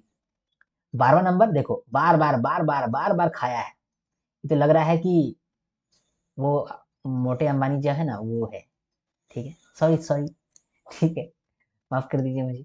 तो मान लो कि पूरा खा रहे हैं, कोई पूरा खा रहे हैं, एकदम रोक ही नहीं पा रहे, रोक ही नहीं पा रहे, ऐसा फूल लगता है, ऐसा फूल गया है। तो रिड्यूस कंजम्पशन, कंजम्पशन कम करो भाई, ठीक है। हम जो करते हैं उतना सीरियसली नहीं लेना आपको, ठीक है। मैं भी एक टाइम पैसे ही मोटा था, तो अगर मुझे कोई बोलता था ना, ए मोटा, हम बोलते थे कि हम अपना बाप का खाते हैं, तुम्हारा बाप का खाते हैं क्या, बोलते थे, ठीक। उससे ऐसा फील, अपना प्राउड फील होता था। लेकिन बाद में फिर ओबेसिटी का फिर नेगेटिव इम्प्लीकेशन भी देखे, तो फिर पतले हो गए, ठीक है। 13 नंबर में, 13 नंबर ही खराब होता है, क्लाइमेट चेंज, ठीक है, climate change 13 number, climate change 14 number, और 15 number, 14 number life on water, और 15 नंबर लाइफ ऑन लैंड, ठीक है। अब 16 नंबर 17 नंबर क्या है, 16 नंबर में बच्चा बहुत खिसियाया हुआ रहता है, तो उसको पीस चाहिए और जस्टिस चाहिए। और 17 नंबर में सबको मिलजुल करके रहें, तो पार्टनरशिप करें फॉर गोल्स, सारा कंट्री मिलकर पार्टनरशिप करें फॉर गोल्स, ठीक है। तो यहाँ पर हम लोग ना ब्रॉड तरीके से देख लिए सस्टेनेबल डेवलपमेंट क्या होता है, 1972 में क्या हुआ, फिर 1987 में क्या हुआ, 1992 में क्या हुआ, 2000 में क्या हुआ, 2012 में क्या हुआ, 15 में क्या हुआ, ठीक है। एमडीजी था, एमडीजी आया, 8 एमडीजी का गोल था, फिर एचडीजी आया, 6 एचडीजी का एलिमेंट था, 17 एचडीजी का नाम था, और 17 नाम भी हम लोग याद किए, एचडीजी हम लोग समझ लिए पूरा, ठीक। अब इन्वायरमेंटल इश्यूज का बात करते हैं, ठीक है। इन्वायरमेंटल इश्यूज पहले यहाँ समझते हैं, क्या क्या इन्वायरमेंटल इश्यूज है। एयर पोल्यूशन, ठीक है, water pollution, noise pollution, soil degradation and solid waste pollution, ये है इन्वायरमेंटल इश्यूज, ठीक है। आपसे ये पूछ सकता है इन्वायरमेंटल इश्यूज, ये बहुत बेसिक है, लेकिन पूछ सकता है, क्योंकि आरबीआई अगर कोई चीज अपने नोटिफिकेशन में लिखा हुआ है, सिलेबस के अंदर लिखा हुआ है, तो डायरेक्ट सवाल पूछता है, ठीक है। यही मैंने जाना है, जितना मैंने प्रीवियस ईयर क्वेश्चन का एनालाइज किया है, और मैं आपको तो कराऊंगा भी अभी, एनालिसिस एनालिसिस कराऊंगा भी, ठीक है। तो आप ये देख पा रहे हैं, ठीक, air pollution, water pollution, noise pollution, soil degradation and solid waste pollution, ये सब है नॉर्मल इन्वायरमेंटल इश्यूज। इसको लेकर के, इन सब चीजों को लेकर के ही बहुत सारा ऑर्गेनाइजेशन सेटअप किया गया है, बहुत सारा कॉन्फ्रेंस होता है, ये बहुत इंपॉर्टेंट है, ठीक है। ये जो कॉन्फ्रेंस होता है, कहाँ पर होता है, हेडक्वार्टर क्या है, ठीक है, ये सब बहुत इंपॉर्टेंट है। लेकिन इसको भी आप पहले देख लो, इन्वायरमेंटल इश्यूज क्या क्या होता है। एयर पोल्यूशन देखने का बात है, समझे, सिर्फ देख लो, और ज़्यादा कुछ नहीं। ये आप भी जानते हो, आप लिख भी पाओगे, लेकिन एक बार आपका देखा हुआ रहेगा ना तो आप और अच्छा से लिख पाओगे। मतलब वो कहने का मतलब वो, ठीक है। तो एयर पोल्यूशन, एयर पोल्यूशन का क्या मतलब होता है? कॉन्टामिनेशन ऑफ एयर, हवा दूषित हो जाता है। हार्मफुल सब्सटेंसेस कौन कौन सा है जो कि एयर को पोल्यूट कर देता है? PM2.5, PM10, नाइट्रोजन ऑक्साइड, ठीक है, sulphur dioxide, carbon monoxide, ozone. These are the harmful substances that usually contaminate the air, ठीक है। इसके बाद ये तो हो गया एयर पोल्यूशन। कोई एक सिटीज का आप नाम लेना, दिल्ली अच्छा सिटी आप नाम ले सकते हो एग्जाम्पल में। वाटर पोल्यूशन में आप नमामि गंगे प्रोग्राम के बारे में बता सकते हो, जहां पर हम लोग गंगा को क्लीन कर रहे हैं, गंगा में पोल्यूशन हो रहा है, ठीक है। तो एयर वाटर पोल्यूशन का मतलब क्या होता है कि हम लोग वाटर बॉडीज को दूषित कर दे रहे हैं, कॉन्टामिनेट कर दे रहे हैं, कॉन्टामिनेशन ऑफ वाटर बॉडीज, जैसे कि रिवर्स हो गया, लेक्स हो गया, एक्सेट्रा हो गया। क्या क्या रीजन है? अनट्रीटेड सीवेज, सीवेज वाटर है, बिना उसको ट्रीट किए हम लोग पानी में दे देते हैं, गंगा में दे देते हैं। इंडस्ट्रियल एफ्लुएंट, इंडस्ट्रियल का जो बहुत सारा कचरा है वो चला जाता है पानी के अंदर। फर्टिलाइजर्स, पेस्टिसाइड्स, ये सब चला जाता है, ठीक है। इसके बाद फिर माइक्रो प्लास्टिक्स, बहुत सारा लेज कुरकुरे खा करके फेंक दिए हैं तो वो सब भी माइक्रो प्लास्टिक रह जाता है। ये तो हो गया वाटर पॉल्यूशन। अब नॉइज पॉल्यूशन का बात कर लेते हैं। नॉइज पॉल्यूशन का मतलब कि इतना हल्ला गुल्ला हो रहा है जिसकी वजह से हेल्थ को हार्म हो रहा है, उसको बोलते हैं नॉइज पॉल्यूशन। तो एक्सेसिव या disturbing sound that harms health, ठीक है। हेल्थ इंपैक्ट क्या क्या हो सकता है? हियरिंग लॉस हो सकता है। आप मान लो कि ऐसा स्टेट में रहते हो, ऐसा जगह में रहते हो कि अगल बगल में सब जगह कंस्ट्रक्शन ही चल रहा है, सुबह शाम रात, ठीक है। फिर वहां से आप एक शांत जगह में गए, वहां पर कोई आपको धीरे से बोल रहा है आर्यन आई लव यू, तो आपको सुनाई ही नहीं देगा, ठीक है। तो फिर ये तो बड़ा नुकसान हो जाएगा। कोई हमको आई लव यू बोल रहा है और हम उसको बोलेंगे आए आए, तो फिर तो गड़बड़ हो जाएगा, ठीक है। ये नॉइज पॉल्यूशन हो जाता है। स्ट्रेस भी आ सकता है, ठीक है। कोई आई लव यू बोला और हम उसको स्ट्रेस दे दी तो स्ट्रेस भी आ सकता है, हाइपर टेंशन भी आ सकता है, ओके, ठीक है। अब सॉइल डिग्रेडेशन का बात करते हैं। सॉइल डिग्रेडेशन का मतलब कि कचरा फेंकने की जगह नहीं मिला तो सॉइल को कोड़े और वहां पर कचरा भर करके एक बंद कर दिए। उससे क्या हुआ? खराब हो गया ना। हाँ, वो प्लास्टिक घुस गया, पूरा सॉइल आप गंदा कर दिए, बारिश होगा तो गंदगी होगा, ठीक है। और सॉइल के अंदर बहुत सारा कीड़ा मकोड़ा भी इधर उधर घूमता है, प्लास्टिक को खा नहीं पाता है, तो उसके लिए प्लास्टिक एक ब्लॉकेज का काम कर रहा है। तो आप नेचुरल बैलेंस को भी बिगाड़ रहे हो, तो सॉइल डिग्रेडेशन एक बड़ा प्रॉब्लम भी है। इसमें क्या होता है? सॉइल का क्वालिटी गिर जाता है, न्यूट्रिएंट्स का लॉस हो जाता है। जब हम लोग फर्टिलाइजर का ओवर यूज कर देते हैं, ओवर ग्रेजिंग कर देते हैं, अपना गाय बकरी भैंस को बोलते हैं चराने दे देते हैं, चर के खत्म कर देता है, तो वो एक सॉइल क्वालिटी को खराब कर देता है। अर्बन कंस्ट्रक्शन एंड माइनिंग, इसकी वजह से भी सॉइल डिग्रेडेशन हो जाता है। इसके बाद solid waste pollution. Solid waste, आप, मैं कुछ समय पहले दिल्ली में रहता था, तो गाजियाबाद जब जाता था ना, दिल्ली से गाजियाबाद जाने के बीच में एक ऐसा ही बहुत बड़ा पहाड़ है, वहाँ पर चील घूमते रहता है, बहुत गंदगी है वो जगह, समझे। एक एक जगह है, पता नहीं कौन सी जगह, क्या नाम है उसका, ठीक है, गाजियाबाद के पास है, गाजियाबाद में नहीं है, गाजियाबाद के पास है, ठीक है। इम्प्रॉप वहाँ पर क्या हो रहा है? कचरा जा करके हम लोग डाल दे रहे हैं, बायोमेडिकल वेस्ट है, हॉस्पिटल का जो वेस्ट होता है वो सब फेंक दे रहे हैं, कमर्शियल वेस्ट फेंक दे रहे हैं, डोमेस्टिक घर का कचरा फेंक दे रहे हैं, ठीक है। इससे क्या हो रहा है कि लैंड वाटर पॉल्यूशन हो रहा है, तो सॉलिड वेस्ट पॉल्यूशन भी होता है, ठीक है। improper disposal of domestic, commercial and biomedical waste, it leads to land and water pollution। देखो, ये चीज आपको आपको ही मालूम है, मुझे बताने की जरूरत नहीं था, लेकिन मैंने बताया क्यों? क्योंकि एक बार जब आपने देख लिया, अब जाकर आप एग्जामिनेशन में अगर आपको एक क्वेश्चन पूछता है, what are the major environmental issues in India, ठीक है, तो आप क्लाइमेट चेंज के बारे में तो बताओगे ही, लेकिन पहले आप ये सब तो बताओगे। ये सब क्या छोटा मोटा ये है? ये सब भी तो बड़ा एक पोल्यूशन, बड़ा रोल प्ले करता है आपके कंट्री के अंदर, तो ये भी इन्वायरमेंटल इश्यूज है। इसको पहले आप समझाओगे, बेसिक ये है, उसके बाद फिर आप बताओगे कि कौन कौन सा स्टेप लिया जा रहा है फॉर दिस इन्वायरमेंटल इश्यूज, ठीक है। अब देखो, अब ज्यादा इंपॉर्टेंट वाला बात आ गया। ऑर्गेनाइजेशन कौन कौन सा है जो कि इन्वायरमेंटल के लिए काम कर रहा है, इन्वायरमेंट के लिए काम कर रहा है, उनका हेडक्वार्टर कहाँ पर है? एग्जामिनेशन में ये सवाल पूछा गया है, आपसे पूछा था कि यूएनएफसीसी का हेडक्वार्टर कहाँ है, तो एग्जाम मतलब आंसर होता है जर्मनी, ठीक है। तो यही है, ऑर्गेनाइजेशन दिया गया है, ये सारा ऑर्गेनाइजेशन है जो ऑर्गेनाइजेशन काम करता है फॉर एनवायरमेंट। इनका हेडक्वार्टर कहाँ पर है ये भी आपको जानना जरूरी है, और ये काम क्या करता है ये भी आपको जानना जरूरी है, ठीक। सबसे पहले है यूनाइटेड नेशन एनवायरमेंटल प्रोग्राम, ठीक है, यूएनईपी, ठीक है, यूएनईपी। हम लोग सबसे पहले देखें ना, सबसे पहले यही वाला ऑर्गेनाइजेशन बना था, यूएनईपी 1972 में स्टॉकहोम कॉन्फ्रेंस के पास, यूएनईपी स्टैब्लिश हुआ, ठीक है। तो इसका हेडक्वार्टर कहाँ पर है? कीनिया में। ये क्या करता है? ये कोऑर्डिनेट करता है ग्लोबल एनवायरमेंटल एक्टिविटीज को, ट्रीटी को सपोर्ट करता है, ग्रीन इकोनॉमी को हेल्प करता है, ठीक है।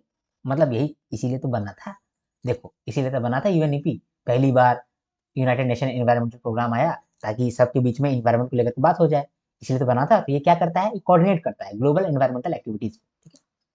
इसके बाद आईपीसीसी है, inter governmental panel on climate change. ये स्विट्जरलैंड के अंदर बना था, ठीक है। ये किसके लिए काम करता है? क्लाइमेट चेंज को लेकर काम करता है, क्लाइमेट चेंज का रिपोर्ट्स बनाता है, ठीक है। ये ओरिजिनल रिसर्च नहीं करता है, ये रिपोर्ट्स वगैरह बनाता है। ये यूनाइटेड नेशन का स्पेशलाइज्ड बॉडी है, ठीक है। इसके बाद आईयूसीएन, आईयूसीएन के बारे में आप लोग सब जानते हैं, इसका ही रेड लिस्ट आता है। मतलब कि अगर कोई जानवर विलुप्त होने वाला है तो विलुप्त हो है कि नहीं है, ये कौन बताता है? आईयूसीएन बताता है, international union for conservation of nature, ठीक है। इसका कहाँ पर है? इसका भी स्विट्जरलैंड के अंदर ही है। रेड लिस्ट ये जारी करता है। बायोडाइवर्सिटी कंजर्वेशन इसका मेन काम है। Oldest global environmental network IUCN के द्वारा ही बनाया गया है। इसके बाद है ग्लोबल एनवायरमेंटल फैसिलिटी, इसका यूएसए के अंदर हेडक्वार्टर है, वाशिंगटन में, ठीक है। ये क्लाइमेट बायोडाइवर्सिटी के लिए काम करता है, लैंड के लिए काम करता है, वाटर के लिए काम करता है, और वर्ल्ड बैंक के अंदर ये स्टैब्लिश हुआ था 1991 के अंदर। ओके, चलो ठीक है। GCF, green climate fund, south Korea में इसका हेडक्वार्टर है, इंचियन सिटी के अंदर, ठीक है। ये क्लाइमेट रेजिलियंट डेवलपमेंट के लिए काम करता है। UNFCCC, United nation framework convention on climate change, ठीक है, जर्मनी में इसका हेडक्वार्टर है, और ये काम करता है क्लाइमेट को लेकर के। और ये यूएनएफसीसी के अंदर ही क्योटो प्रोटोकॉल आया है और पेरिस एग्रीमेंट आया है, ठीक है। क्योटो प्रोटोकॉल क्या है और क्लाइमेट पेरिस एग्रीमेंट क्या है? देखो, पेरिस में एक मीटिंग हुआ था, और वहां पर ये डिसाइड किया गया कि हम लोग जो है वो जो क्लाइमेट, जो इसका हीट बढ़ रहा है, ग्लोबल हीट बढ़ रहा है, ग्लोबल वार्मिंग बढ़ रहा है, वो 2 डिग्री से ज्यादा बढ़ाएंगे नहीं, 1.5 डिग्री तक ही रखेंगे इसको, 2 डिग्री से ज्यादा बढ़ ना जाए, इसको हम लोग ध्यान रखेंगे। तो ये पेरिस एग्रीमेंट किया था। ये जो पेरिस एग्रीमेंट हुआ, ये किसके अंडर हुआ? यूएनएफसीसी के अंदर ही हुआ। क्योटो प्रोटोकॉल क्या होता है वो भी अभी हम लोग देखेंगे, ये भी यूएनएफसीसी के अंदर ही हुआ। Sites, convention on international trade in endangered species, ये इसका भी जिनेवा स्विट्जरलैंड के अंदर हेडक्वार्टर है, और ये वाइल्ड फ्लोरा और फुआना का जो इंटरनेशनल ट्रेड होता है इसको रेगुलेट करता है। आप देखे होंगे कुछ समय पहले चीता और मतलब लियोपार्ड, ये सब खरीदा बिक्री होता है देशों के बीच में, एक देश दूसरा देश से खरीदता है, ठीक है। तो ये जो एक देश दूसरा देश से खरीद रहा है लायन टाइगर, तो ये सही से हो रहा है कि नहीं हो रहा है, इसको कौन देखता है? ये साइट्स देखता है, convention on international trade in endangered species. इसके बाद ट्रैफिक, ट्रैफिक क्या करता है? इसको एनालाइज करता है, ठीक है। साइट्स जो है ना, ये जो है ये एक फ्रेमवर्क है, बहुत सारे देशों के बीच का एक फ्रेमवर्क है, जहां पर इंटरनेशनल ट्रेड जो हो रहा है वाइल्ड फ्लोरा का, फुआना का, उसको रेगुलेट करता है। लेकिन जो ट्रैफिक है ये एक ऑर्गेनाइजेशन है जो कि एनालिसिस करता है कि ठीक से सब काम हो रहा है कि नहीं हो रहा है। ये वर्ल्ड वाइल्ड लाइफ फंड और आईयूसीएन के द्वारा ये प्रोग्राम बनाया गया है, ट्रैफिक। ओके, इसका कैम्ब्रिज यूके के अंदर हेडक्वार्टर है। इसमें से बहुत इंपॉर्टेंट है, यूएनईपी का हेडक्वार्टर कहाँ पर है, आईपीसीसी का हेडक्वार्टर कहाँ पर है, आईयूसीएन का हेडक्वार्टर कहाँ पर है, यूएनएफसीसी का हेडक्वार्टर कहाँ पर है, और साइट्स का हेडक्वार्टर कहाँ पर है? 1 2 3 4 5, ये 5 का बहुत इंपॉर्टेंट है, आपको याद रहना चाहिए। ओके, इसके बाद कॉन्फ्रेंस ऑफ द पार्टीज, ठीक है। जो भी पार्टीज है जो क्लाइमेट को लेकर के काम करना चाहता है तो वो लोग कॉन्फ्रेंस करता है, एनुअल कॉन्फ्रेंस करता है, हर साल करता है।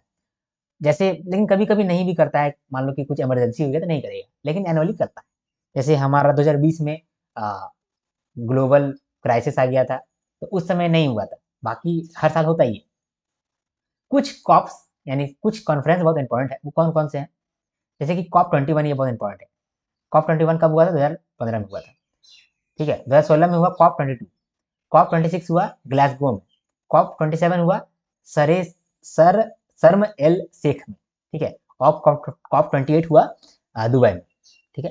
तो COP21 में पेरिस एग्रीमेंट साइन हुआ, जहां पर ये बात रखा गया कि ग्लोबल वार्मिंग को हम लोग 2 डिग्री से रखेंगे, यानी कि जो गर्मी बढ़ते जा रहा है ना, तो इसको जो 2 डिग्री तक ही बढ़ाएंगे, ज्यादा नहीं बढ़ाएंगे, और हम लोग नेट जीरो कार्बन एमिशन कर देंगे by second half of the century. 2050 तक हम लोग नेट जीरो एमिशन कर देंगे, ठीक। इसके बाद COP22 हुआ 2016 में मार्करेच में, ठीक है, मार्केच में, ठीक है। इसको हम लोग बोलते हैं COP ऑफ एक्शन। यहाँ पर पेरिस एग्रीमेंट के लिए बहुत सारा रूल बनाया गया। फिर ग्लासगो 2021 में COP26 हुआ, ठीक है। तो यहाँ पर हम लोग एक क्लाइमेट पैक्ट को अडॉप्ट किए, साथ में जो कोल का हम लोग यूज कर रहे हैं उसको फेज डाउन करने की कोशिश की। इंडिया ने ग्लासगो कॉप के अंदर ही ये अनाउंसमेंट किया था कि 2070 तक नेट जीरो हम लोग कर देंगे। नेट जीरो का मतलब होता है कि जितना कार्बन एमिशन हम लोग कर रहे हैं उतना का कंपनसेशन के लिए हम लोग पेड़ पौधा भी लगा दे रहे हैं। ठीक है, इसके बाद कॉप 27 है शर्म ए अल शेख। शेख को शर्म आ गया है 27 में। ठीक है, तो यहाँ पर लॉस और डैमेज फंड का क्रिएशन किया गया कि जो वल्नरेबल नेशन है, देखो बहुत सारा ऐसा नेशन है जिसका कोई गलती नहीं है, लेकिन जब क्लाइमेट चेंज होता है ना तो उन लोगों को बहुत कुछ झेलना पड़ता है। क्यों झेलना पड़ता है? प्रॉब्लम तो सबको क्रिएट कर रहा है, ग्लोबल वार्मिंग में तो सबका हाथ है, बड़ा देश छोटा देश सबका, लेकिन झेल कौन रहा है? छोटा देश वही झेल रहा है, क्योंकि उसके पास पैसा नहीं है तो झेलना पड़ रहा है। तो उन लोगों के लिए एक लॉस एंड डैमेज फंड बनाया गया। ठीक है, कॉप 27 बनाया गया। कॉप 28 में यानी कि दुबई में जो हुआ, वहां पर क्या बात कहा गया कि रिपोर्ट बताओ। तो सब ने पेरिस एग्रीमेंट के अंदर जो जो भी बात कहा था तो उनके लिए उन लोगों ने कितना काम किया है इसका रिपोर्ट यहाँ पर बताया गया। ठीक है, तो सबसे पहले मैंने आपको बताया कि डेवलपमेंट क्या होता है। मैंने आपको पहले बोला ना ग्रोथ एंड डेवलपमेंट अलग अलग चीज होता है। तो डेवलपमेंट क्या होता है? Development is multi dimensional. Development multi dimensional होता है। इसके अंदर क्या क्या आता है? इकोनॉमिक प्रोग्रेस आता है, जैसे कि जीडीपी ग्रोथ, इंडस्ट्रियलाइजेशन, ये सब आता है। Social upliftment, health, education, gender inequality, ये सब भी रहना चाहिए। पॉलिटिकल इंक्लूजन, राइट्स, गवर्नेंस, सबके अंदर पॉलिटिकल इंक्लूजन होना चाहिए। ठीक है, मतलब सबके पास राइट होना चाहिए। जो गर्ल्स हैं, ठीक फीमेल है, उनको भी पॉलिटिकली इंक्लूड किया जाना चाहिए। इन्वायरमेंटल सस्टेनेबिलिटी भी रहना चाहिए, इन्वायरमेंट भी सस्टेनेंस के साथ काम कर सके। Mere economic growth without equity और sustainability is not true development. सिर्फ इकोनॉमिक ग्रोथ कर रहे हैं लेकिन इक्वलिटी नहीं है, सस्टेनेबिलिटी नहीं है, तो उसको हम ट्रू डेवलपमेंट नहीं मानते हैं। ठीक है, सस्टेनेबल डेवलपमेंट क्या होता है? As defined by Brundtland commission 1987, development that meets the needs of person without compromising the ability of future generation to meet their own needs. इसको ही बोलते हैं सस्टेनेबल डेवलपमेंट। इसका 3 पिलर होता है। सस्टेनेबल डेवलपमेंट का 3 पिलर है। एक है इकोनॉमिक सस्टेनेबिलिटी, कि पैसा हमेशा कमाते रहो भाई, ये नहीं कि बात कर लेंगे सस्टेनेबिलिटी, पैसा उतना मैटर नहीं करता है, आपका डेवलपमेंट मैटर करता है। आप डेवलपमेंट करने लगे, पैसा कमाने भूल गए, अरे भैंस क्या पैसा ही नहीं कमाओगे तो डेवलपमेंट कहाँ से होगा? तो इकोनॉमिक सस्टेनेबिलिटी रहना चाहिए, पैसा तो कमाते ही रहो। सोशल इंक्लूजन भी रहना चाहिए, भेदभाव नहीं होना चाहिए, जस्टिस रहना चाहिए। SC ST को खराब से ट्रीट कर रहे हैं, ठीक है, उसके बाद फिर जो PW मतलब क्या बोलते हैं फिजिकली हैंडीकैप्ड हैं उनको आप अलग तरह से ट्रीट कर रहे हैं, ये चीज आपका डेवलपमेंट नहीं शो कर रहा है। तो सोशली इंक्लूड भी रहो।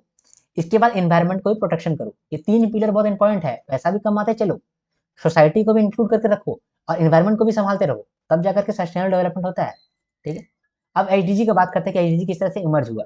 2000 में न्यूयॉर्क में 189 कंट्रीज से लोग आए, ठीक है, यूनाइटेड नेशन मिलेनियम समिट के अंदर। इन्होंने एक बड़ा प्रॉमिस यहाँ पर किया, millennium declaration to fight poverty, hunger, disease, illiteracy and inequality. और इसी प्रॉमिस से जन्म हुआ मिलेनियम डेवलपमेंट गोल्स का। यहाँ पर 8 गोल्स डिसाइड किया गया और 21 टारगेट डिसाइड किया गया बाय 2015। 2000 से लेकर 2015 तक 15 सालों के लिए 8 गोल्स डिसाइड किया गया और 21 टारगेट डिसाइड किया गया, मेनली फॉर डेवलपिंग कंट्रीज, क्योंकि डेवलपिंग कंट्रीज में ही जरूरत ज्यादा था। सबसे पहला, eradicate extreme poverty and hunger. दूसरा, अचीव यूनिवर्सल प्राइमरी एजुकेशन। तीसरा, promote gender equality and empower women. फिर फोर्थ, रिड्यूस चाइल्ड मोर्टेलिटी।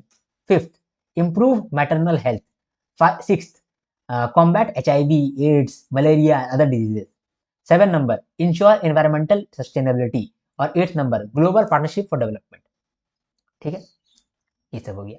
इसके बाद अब HDG कैसे आ गया? MDG था, फिर HDG कैसे आ गया? MDG जो था वो सक्सेसफुल था लेकिन लिमिटेड था। पहली बात ये कि यहाँ पर 8 ही गोल था, ठीक है, और इसके अंदर क्लाइमेट चेंज का कुछ भी रोल नहीं था, कोई गोल नहीं था, ना ही रोल था ना गोल था। पीस भी नहीं था और इनइक्वालिटी को भी इतना कंसिडर नहीं किया गया था। ठीक है, मतलब कि देखो वुमेन के लिए तो बात कहा गया लेकिन SC ST के लिए, ठीक है, लोअर सेक्शन ऑफ सोसाइटी के लिए बात नहीं कहा गया, तो इनइक्वालिटी मिस हो गया, पीस मिस हो गया, ठीक है, क्लाइमेट चेंज मिस हो गया। तो इन पे फोकस नहीं था HDG MDG का, तो फिर HDG आया। ठीक है, तो Rio+20 कॉन्फ्रेंस हुआ 2012 में रियो डी जेनेरियो के अंदर, जहां पर रिलीज किया गया था फ्यूचर वी वांट। ठीक है, जो कि इनिशिएट किया गया, फिर इनिशिएट किया एचडीजी प्रोसेस को। ठीक है, ओके। तो यहाँ पर हम लोग ये समझे कि एचडीजी कैसे आया। अब एचडीजी के बारे में यहाँ पे बात कर लेते हैं। 2015 में एचडीजी आया as a part of transforming our world the 2030 agenda for sustainable development. ठीक है, ये सभी कंट्री पे अप्लाई करता था, डेवलप्ड हो चाहे डेवलपिंग कंट्री हो। 17 गोल्स है, 169 टारगेट्स है और 231 ग्लोबल इंडिकेटर्स है। ड्यूरेशन सेट किया गया 2015 से लेकर 2030 तक के लिए। ठीक है, इसमें एडीजी जो है, ये जो गोल है, इसको फुलफिल करेगा बहुत सारे लोग। ये जो फुलफिल करेगा तो कोई मॉनिटर भी तो करना चाहिए कि फुलफिल हो भी रहा है कि नहीं हो रहा है। तो कौन मॉनिटर करेगा, कौन बोलेगा कि हाँ मॉनिटर हो रहा है या नहीं हो रहा है, ऐसा कौन करेगा। तो सभी कंट्री जो है ना वीएनआर सबमिट करता है। वीएनआर का मतलब होता है वॉलंटरी नेशनल रिव्यूज। ठीक है, और ये जो रिव्यू है ये हर कंट्री सबमिट करता है। कहाँ पर सबमिट करता है, किसको सबमिट करता है, हाई लेवल पॉलिटिकल फोरम को सबमिट करता है। और यही चेक करता है, मॉनिटर करता है कि एचडीजी कितना हो रहा है, कम है ज्यादा है, ये चेक करता है। ठीक है, तो सस्टेनेबल डेवलपमेंट गोल्स के अंदर 17 गोल्स है, 169 टारगेट्स है, 231 ग्लोबल इंडिकेटर्स है। ठीक है, ड्यूरेशन है 15 साल तक, 2016 से लेकर 2030 तक। कैसे मॉनिटर होता है, वॉलंटरी नेशनल रिव्यूज सारी कंट्री मिल करके जमा करते हैं। कहां पर, हाई लेवल पॉलिटिकल फोरम के अंदर। ठीक है, गाइडिंग मोटो क्या रखा गया है, लीव नो वन बिहाइंड। ये मिलता जुलता नहीं है, सबका साथ सबका विकास से। ठीक है, तो पंचायत में भी विकास है। ठीक है, पंचायत में एक प्रहलाद चा भी है ना, बढ़िया है। चलो, गाइडिंग मोटो क्या है, गाइडिंग मोटो है लीव नो वन बिहाइंड। ठीक है, किसी को पीछे ना छोड़ो, सबको लेकर चलो। 17 एचडीजी जो है मैंने आपको याद करा दिया। No poverty, zero hunger, good health and wellbeing, quality education, gender equality, clean water and sanitation, affordable and clean energy, decent work and economic growth, industry innovation and infrastructure. ठीक है, reduced inequality, sustainable cities and communities.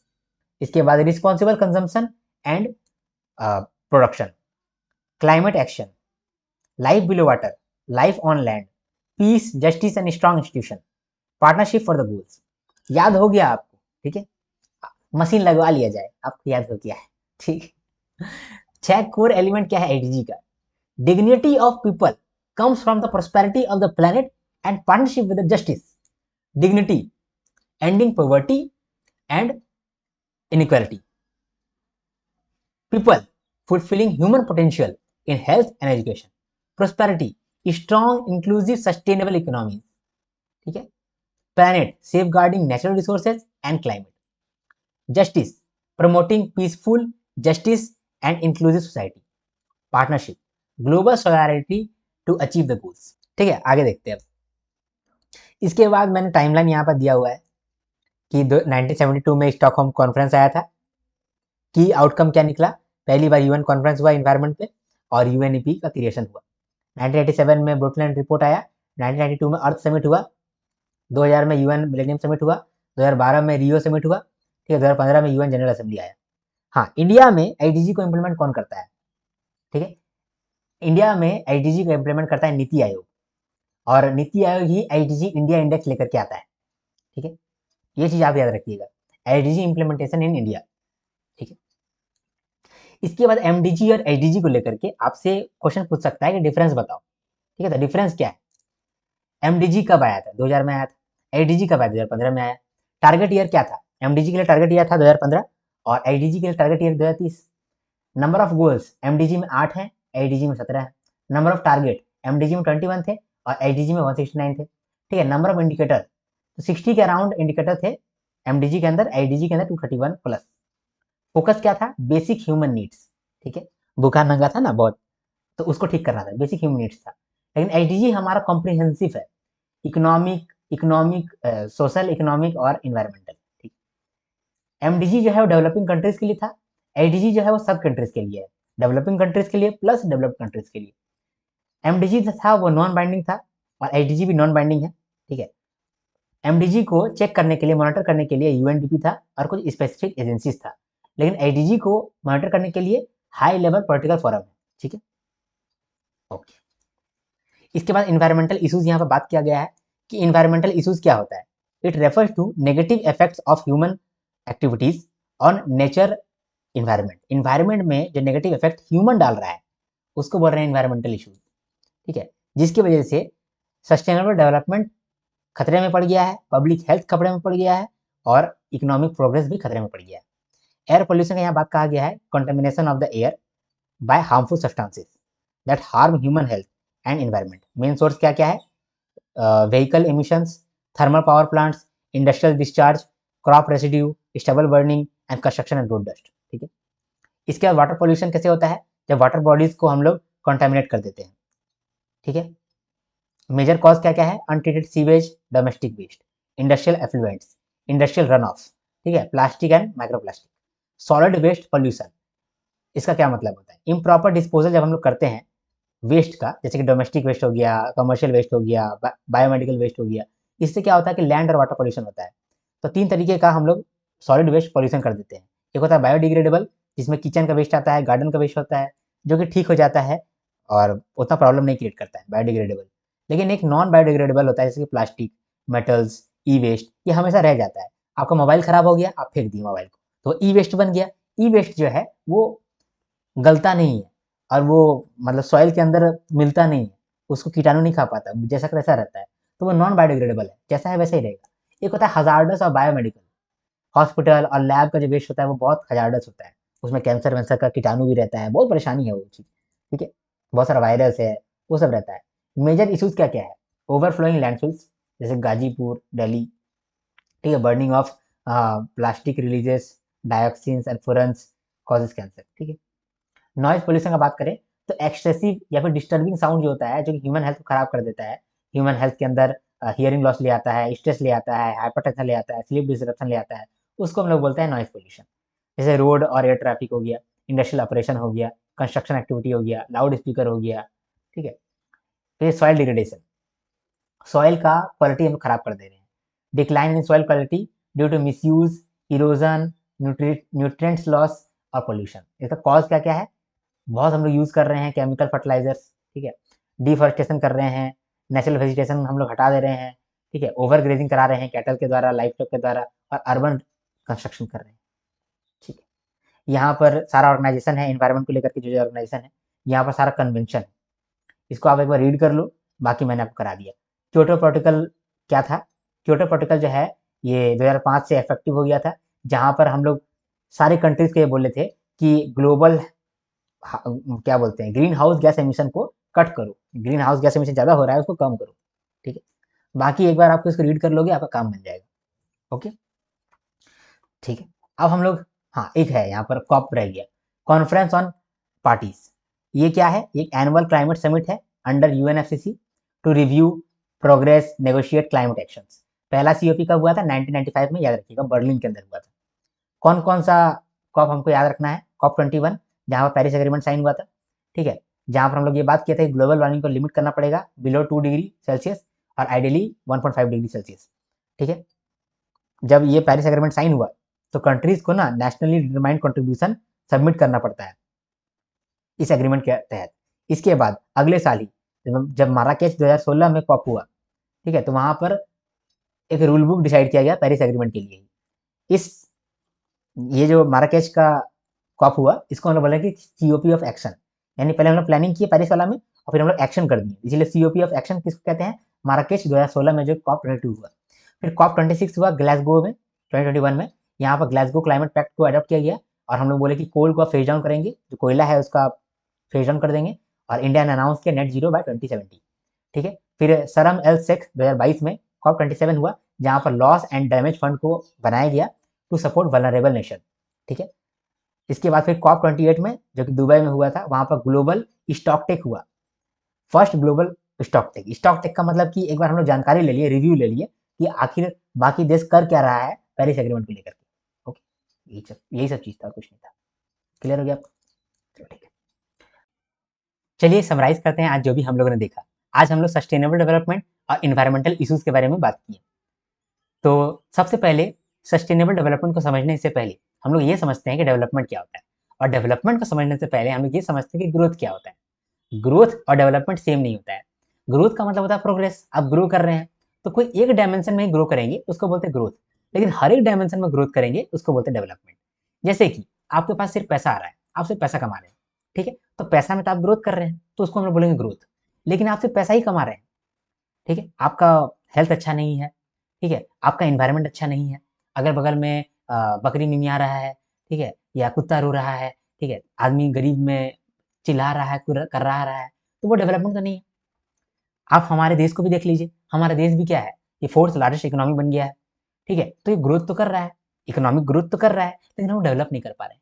Development का मतलब होता है कि हर एक dimension के अंदर हम लोग ग्रोथ कर पा रहे हैं। हर एक डायमेंशन का मतलब कि हेल्थ में भी हम लोग ग्रोथ कर पा रहे हैं, हैप्पीनेस में भी ग्रोथ कर पा रहे हैं, इन्वायरमेंट में भी हम लोग ग्रोथ कर पा रहे हैं, और जो हमारा इकोनॉमिक ग्रोथ है ये भी होता जा रहा है। तो हर तरीके से, हर डायमेंशन से जब हम लोग ग्रोथ करते हैं उसको बोलते हैं डेवलपमेंट। तो ग्रोथ जो है वो नैरो कॉन्सेप्ट है और डेवलपमेंट जो है वो ब्रॉड कॉन्सेप्ट है, ठीक है। तो डेवलपमेंट समझ लिए कि डेवलपमेंट क्या होता है। अब इसी डेवलपमेंट को जब हम लोग सस्टेन करके रहना चाहते हैं फ्यूचर जनरेशन के लिए भी, तो उसको हम लोग बोलते हैं सस्टेनेबल डेवलपमेंट। यानी जो डेवलपमेंट आप कर रहे हैं, हर एक डायमेंशन में ग्रो कर रहे हैं, ये डेवलपमेंट आप चाहते हैं कि आपका बच्चा भी करे, उसका और बच्चा भी करे, उसका भी बच्चा करे, यानी कि पूरा जनरेशन तक, लंबा जनरेशन तक ये डेवलपमेंट है, ये प्रक्रिया चलता ही रहे, डेवलपमेंट सस्टेन कर जाए। तो इसी को हम लोग बोलते हैं सस्टेनेबल डेवलपमेंट। ऐसा डेवलपमेंट करो जो कि सस्टेन हो जाए, ठीक है, तो इसी को बोलते हैं सस्टेनेबल डेवलपमेंट। कॉन्सेप्ट किस तरह से आया, अब स्टार्ट करते हैं। पहले हम लोगों ने मीनिंग समझा, अब समझते हैं कि कॉन्सेप्ट आया कैसे। सबसे पहले 1972 में सारे देशों का आंख खुला, इन लोगों ने मिल करके आपस में एक कॉन्फ्रेंस बुलाया, स्टॉकहोम कॉन्फ्रेंस इसका नाम था। स्टॉकहोम कॉन्फ्रेंस के अंदर पहली बार इन लोगों ने इन्वायरमेंट को लेकर के बात छेड़ा। तो यहाँ पर ही पहला ये यूएन कॉन्फ्रेंस था फॉर एनवायरमेंट, और यहाँ पर एक प्रोग्राम लॉन्च किया गया, एक ऑर्गेनाइजेशन स्टैब्लिश किया गया, UN environmental programme, United Nations environmental programme, UNEP, ठीक है। ये जो स्टैब्लिश किया गया ऑर्गेनाइजेशन, ये क्या करता है, ये बहुत सारे देशों के साथ कोऑर्डिनेशन करता है फॉर एनवायरमेंट, ठीक है। तो यूएनईपी का स्टैब्लिशमेंट हुआ 1972 में। 15 साल के बाद 1987 में ब्रंटलैंड रिपोर्ट आया, जहां पर पहली बार सस्टेनेबल डेवलपमेंट का डेफिनेशन दिया गया। ये जो डेफिनेशन है बहुत इंपॉर्टेंट है। ये डेफिनेशन क्या है, ये आपको रटा हुआ रहना चाहिए। इन्होंने कहा कि development that meets the needs of present but without compromising the ability of future generation to meet their own needs. मतलब हमारा भी जो नीड्स है वो पूरा हो जाए without compromising the ability of future generation to meet their own needs.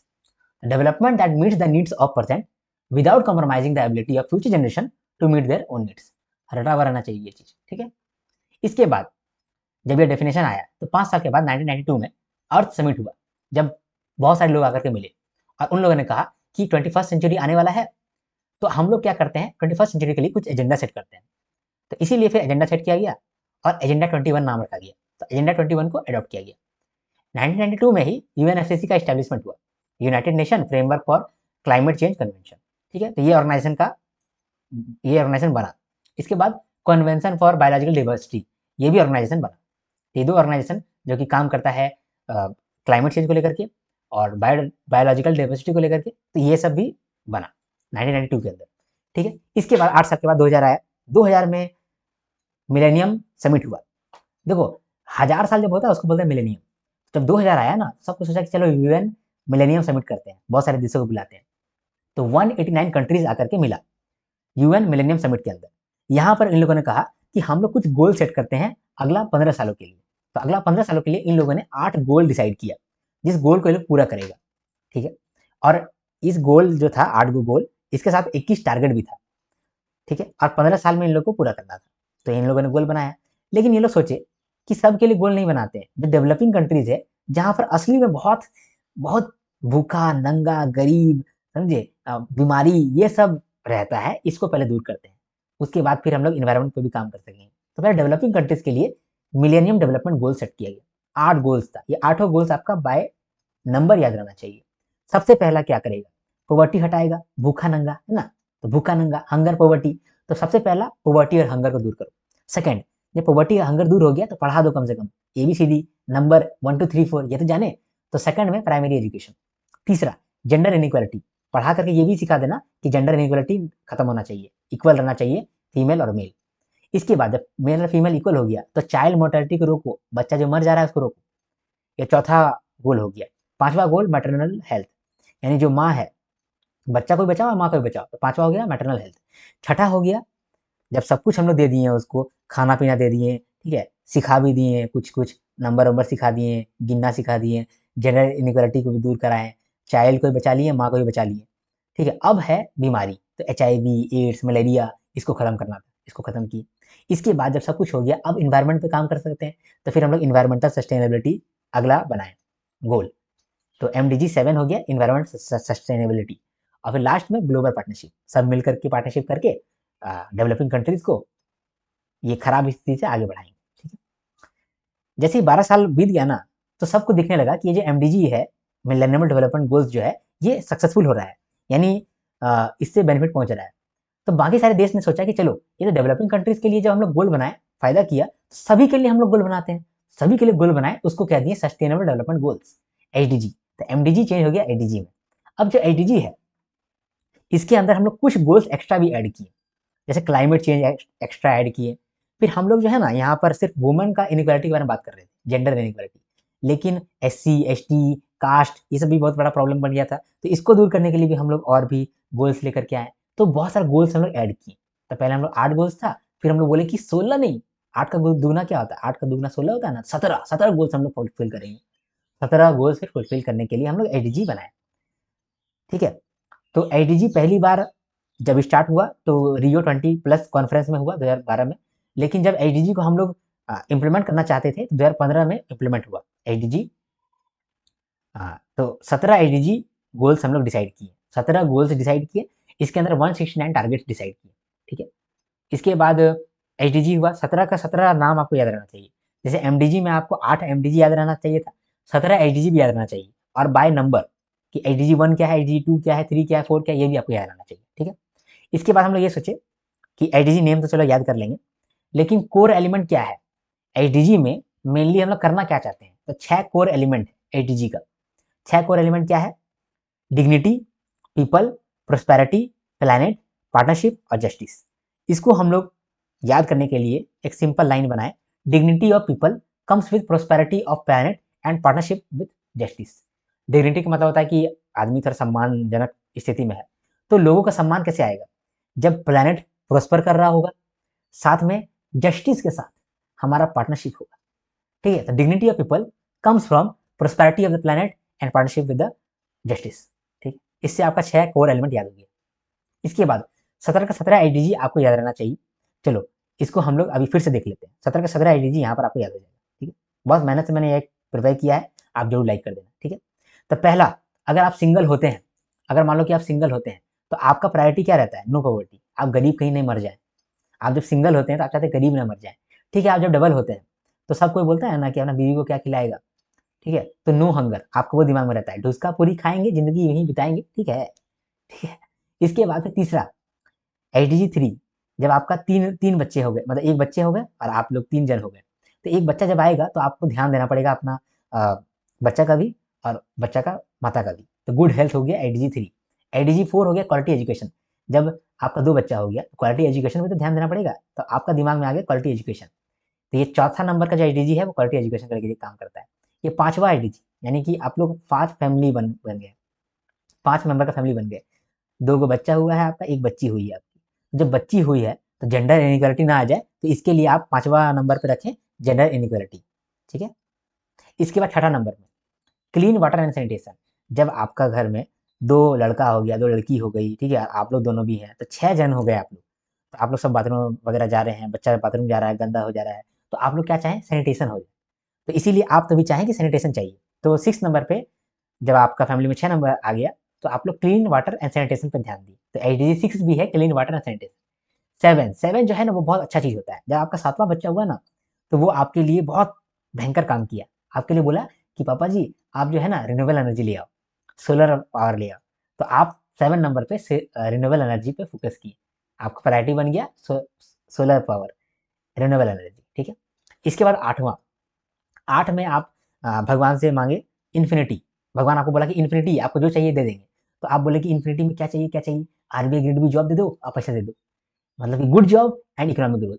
Good job economic growth 8 number में आता है। 8 नंबर का मतलब कि आपका 8 नंबर का मतलब कि ये इन्फिनिटी, ठीक है। इसके बाद 9 नंबर, देखो 9 नंबर क्या है, innovation and infrastructure. No no no no innovation innovation innovation innovation innovation and infrastructure आता है एचडीजी 9 में। ठीक है, इसके बाद एचडीजी 10 में, देखो एचडीजी 10 आप ऐसे याद रखो, एक जन है जो सबको इक्वल कर दे रहा है, सबको जीरो कर दे रहा है, सबको जीरो कर दे रहा है, एक जन, तो वो इनइक्वालिटी को रिड्यूस कर दे रहा है। तो 10 नंबर में आता है रिड्यूस्ड इनइक्वालिटी। ठीक है, 11 नंबर, 11 नंबर से आप ऐसे याद रख लो कि देखो ये 11 नंबर है, मान लो कि ये 11 नंबर है, 11 नंबर का मतलब कि बहुत सारे स्काई स्क्रैपर थे, यानी सस्टेनेबल सिटीज है, सस्टेनेबल सिटीज एंड कम्युनिटीज। ठीक है, इसके बाद 12 नंबर में देखो 12 12 12 12 12 बारम्बार खा रहा है, बारम्बार खा रहा है, तो अपना कंजम्पशन को कम करो भाई, रिस्पॉन्सिबल कंजम्पशन करो। तो यहाँ पर रिड्यूस कंजम्पशन या फिर रिस्पॉन्सिबल कंजम्पशन होगा। ठीक है, रिस्पॉन्सिबल कंजम्पशन लिख सकते हो। तो 12 नंबर में क्या हो गया, बार बार खा रहा था ना, इसीलिए रिस्पॉन्सिबल कंजम्पशन करो। ठीक है, इसके बाद 13 नंबर में, 13 जो है वो नंबर ही खराब है, क्लाइमेट चेंज का नंबर है, गर्मी बढ़ रही है, 13 नंबर ही खराब है क्लाइमेट चेंज का। ठीक है, 14 नंबर और 15 नंबर, 14 नंबर होता है वाटर के अंदर लाइफ। ठीक है, और 15 नंबर का मतलब होता है लाइफ ऑन लैंड, लैंड के ऊपर लाइफ। ठीक, 15 साल का बच्चा भी फुटबॉल बहुत खेलता है, तो लाइफ ऑन लैंड कह सकते हो।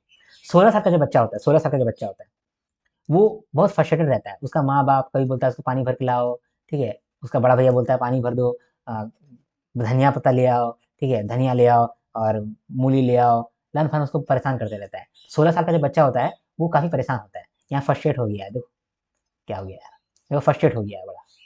तो इसके लिए 16 नंबर में आता है पीस एंड जस्टिस। ठीक है, और लास्ट में पार्टनरशिप फॉर गोल्स, सबको मिलकर के पार्टनरशिप करेंगे तभी तो हम लोग आगे बढ़ेंगे। तो ये 17 गोल्स था, आई होप आपको समझ में आया 17 का 17 गोल्स, याद भी हो गया होगा। ठीक है, चलो, तो यहाँ पर हम लोग समझ लिए कि एचडीजी क्या होता है। याद रखिएगा एचडीजी जो है इंडिया में क्या होता है, इंडिया में नीति आयोग जो है वो एचडीजी को देखता है, इंडिया में नीति आयोग देखता है एचडीजी, नीति आयोग अपना आईडीजी निकाल के रखता है, समझे, नीति आयोग अपना आईडीजी भी पब्लिश करता है, उसको बोलते हैं IDG index, India IDG India index. ठीक है, इस चीज़ को ध्यान में रखिएगा। चलो आगे बढ़ते हैं। इसके बाद इन्वायरमेंटल इश्यूज़ के बारे में बात कर लेते हैं। तो इन्वायरमेंटल बहुत सारे इश्यूज़ होता है, जैसे कि एयर पोल्यूशन हो गया, यहाँ पर एयर का कॉन्टामिनेशन हो जाता है। हार्मफुल सब्सटेंसेस कौन कौन सा है, PM2.5, PM10, nitrogen oxide, sulphur dioxide, carbon monoxide, ozone. इसी तरह से वाटर पॉल्यूशन भी होता है, इसमें वाटर बॉडीज का कॉन्टामिनेशन हो जाता है, जैसे कि अनट्रीटेड सीवेज आ जाता है, इंडस्ट्रियल इफ्लुएंस आ जाता है, फर्टिलाइजर पेस्टिसाइड्स आ जाता है पानी के अंदर, माइक्रोप्लास्टिक पानी के अंदर आ जाता है, बहुत प्रॉब्लम होता है। तो इसको हम लोग ठीक भी करते हैं। इसमें आप लिख सकते हैं कि नमामि गंगे हम लोग कर रहे हैं, जिसमें साफ सुथरा कर रहे हैं। नॉइज पोल्यूशन, ऐसा नॉइज जो कि किसी का हेल्थ को हार्म कर दे, उसको बोलते हैं नॉइज पोल्यूशन। हियरिंग लॉस हो जाता है आदमी को, स्ट्रेस हो जाता है, हाइपरटेंशन हो जाता है। सॉइल डिग्रेडेशन, सॉइल जब अपना क्वालिटी खो देता है उसको हम लोग बोलते हैं सॉइल डिग्रेडेशन। अगर आप अत्यधिक फर्टिलाइजर यूज कर रहे हो, केमिकल यूज कर रहे हो, अपना कैटल्स को ओवर ग्रेजिंग करा दे रहे हो, ठीक है, अर्बन कंस्ट्रक्शन हो रहा है, तो आपका सॉइल डिग्रेड हो जाता है। इसके बाद सॉलिड पोल्यूशन, आप देखे होंगे कि बायोमेडिकल वेस्ट बहुत ज़्यादा फेंका फेंका जाता है और कचरा का पहाड़ बना देता है ना, उससे क्या होता है, वो एक सॉलिड वेस्ट पोल्यूशन है। ठीक है, वहाँ डोमेस्टिक वेस्ट भी जाता है, कमर्शियल वेस्ट भी जाता है और बायोमेडिकल वेस्ट भी जाता है, जिससे कि बीमारी भी फैल सकता है। ठीक है, तो ये सब हो गया इन्वायरमेंटल इशूज। इसके लिए इन्वायरमेंटल इशूज को सॉल्व करने के लिए बहुत सारा इंटरनेशनल ऑर्गेनाइजेशन भी बना है। ठीक है, उसका हेडक्वार्टर्स भी आपको जाना जरूरी है। जैसे कि कुछ इंपॉर्टेंट है यहाँ पर, यूनाइटेड नेशन इन्वायरमेंटल प्रोग्राम, ये बना था ग्लोबल इन्वायरमेंटल एक्टिविटीज को कोऑर्डिनेट करने के लिए। इसका हेडक्वार्टर है नायरोबी कीनिया के अंदर। IPCC, inter governmental panel on climate change, इसका हेडक्वार्टर है जेनेवा में, स्विट्जरलैंड में, और ये काम करता है क्लाइमेट चेंज का रिपोर्ट को पब्लिश करने में। ठीक है, फिर IUCN, international union for conservation of nature, इनका हेडक्वार्टर है ग्लैंड, स्विट्जरलैंड में। ठीक है, इसके बाद फिर UNFCC, United nation framework convention on climate change, इनका हेडक्वार्टर है बॉन, जर्मनी के अंदर। ठीक है, और UNFCC के अंदर ही क्योटो प्रोटोकॉल है और पेरिस एग्रीमेंट आता है। पेरिस एग्रीमेंट का मतलब कि हम लोग ऐसा एग्रीमेंट किए थे पेरिस के अंदर कि जो ग्लोबल वार्मिंग है उसको हम लोग लिमिट कर देंगे 2 डिग्री सेल्सियस तक, यानी कि जो ग्लोबल हीटिंग बढ़ रहा है ना हर साल, तो 2 डिग्री से ज़्यादा नहीं बढ़ने देंगे। ठीक है, और आइडियली 1.5 डिग्री सेल्सियस रखेंगे। तो ये था पेरिस एग्रीमेंट। एक था क्योटो एग्रीमेंट, जिसमें हम लोग ये बात कहे थे कि बहुत सारा देश जो ग्रीन हाउस गैस एमिशन करता है उसको कम करना होगा। तो ये क्योटो प्रोटोकॉल हो गया, पेरिस एग्रीमेंट हो गया, ये सब जो है, जो भी कन्वेंशन साइन हुआ है, ये UNFCC के अंदर हुआ है। ठीक है, इसके बाद साइट्स, साइट्स का मतलब convention on international trade in endangered species. जो इंडेंजर्ड स्पीसीज है उनका जो खरीदा बिक्री होता है, इंटरनेशनल ट्रेड होता है, तो वो सही से हो, उसको रेगुलेट करने के लिए ये साइट्स ऑर्गेनाइजेशन आया है। ये ऑर्गेनाइजेशन इंपॉर्टेंट है, ठीक है। इसके बाद कॉप 21, कॉप 22, ये सब आप बहुत सुने होंगे। कॉप का मतलब क्या होता है? Conference of parties. जब पार्टीज जो है एनुअली मिलता है क्लाइमेट को लेकर के, उसको हम लोग बोलते हैं कॉन्फ्रेंस ऑफ पार्टीज। ये अंडर यूएनएफसीसी मिलता है, ठीक है। पहला सीओपी हुआ था 1995 में बर्लिन के अंदर। कुछ सीओपी है जो कि आपको याद रखना है। कॉप 21 जो है वो पेरिस के अंदर हुआ था, जहाँ पर पेरिस एग्रीमेंट साइन हुआ था, और यहाँ पर ही ये बात रखा गया था कि हम लोग नेट जीरो कार्बन एमिशन कर देंगे by second half of century, ठीक है। इसके बाद कॉप 22 हुआ माराकेश 2016 में, जहाँ पर इसी पेरिस एग्रीमेंट का रूल बुक डिसाइड हुआ था। रूल बुक डिसाइड हो गया, इसीलिए इसको सीओपी ऑफ एक्शन कहते हैं। कॉप 26 हुआ था ग्लासगो में, जहाँ पर हम लोग ये बात किए कि जो कोल का यूज होता है इसको फेज डाउन करेंगे। कॉप 27 हुआ शर्म एल शेख, यहाँ पर हम लोग लॉस एंड डैमेज फंड बना रहे हैं, जहाँ पर जो वल्नरेबल नेशन है जिसको झूठ का प्रॉब्लम फेस करना पड़ रहा है, उसको पैसा दे सकेंगे, उसको हेल्प कर सकेंगे। और लास्ट में कॉप 28 दुबई 2023 में हुआ, जहाँ पर ग्लोबल स्टॉकटेक हुआ, यानी कि जहाँ पर ये बात रखा गया कि कौन कितना काम किया है रिगार्डिंग क्लाइमेट चेंज, ठीक है। इसके बाद कॉप 29 भी आप याद रख लीजिए क्योंकि लेटेस्ट है, ठीक है। और कॉप 30 भी याद रख लीजिए। कॉप 30 जो है ये तो ब्राज़ील में हो रहा है, होने वाला है अभी, ठीक है। अब कॉप 29 जो है ये बाकू में हुआ। बाकू कहाँ पर आता है? अजरबैजान में आता है, ठीक है। अजरबैजान में आता है। आपका एक मैं होमवर्क देता हूँ कि ये जो कॉप 29 है जो बाकू अजरबैजान में हुआ है, यहाँ पर मेन डिसीजन क्या लिया गया है, बस इतना आप बता दो, ठीक है। यह होमवर्क है। तो यहाँ पर हम लोगों ने ये सब कुछ समझ लिया। चलो हम लोग सब कुछ समझ लिए। अब हम लोग मिलते हैं नेक्स्ट वीडियो में, तब तक के लिए हर हर महादेव, शंभू शंकर, जय हिंद जय भारत। लाइक जरूर करो दोस्त।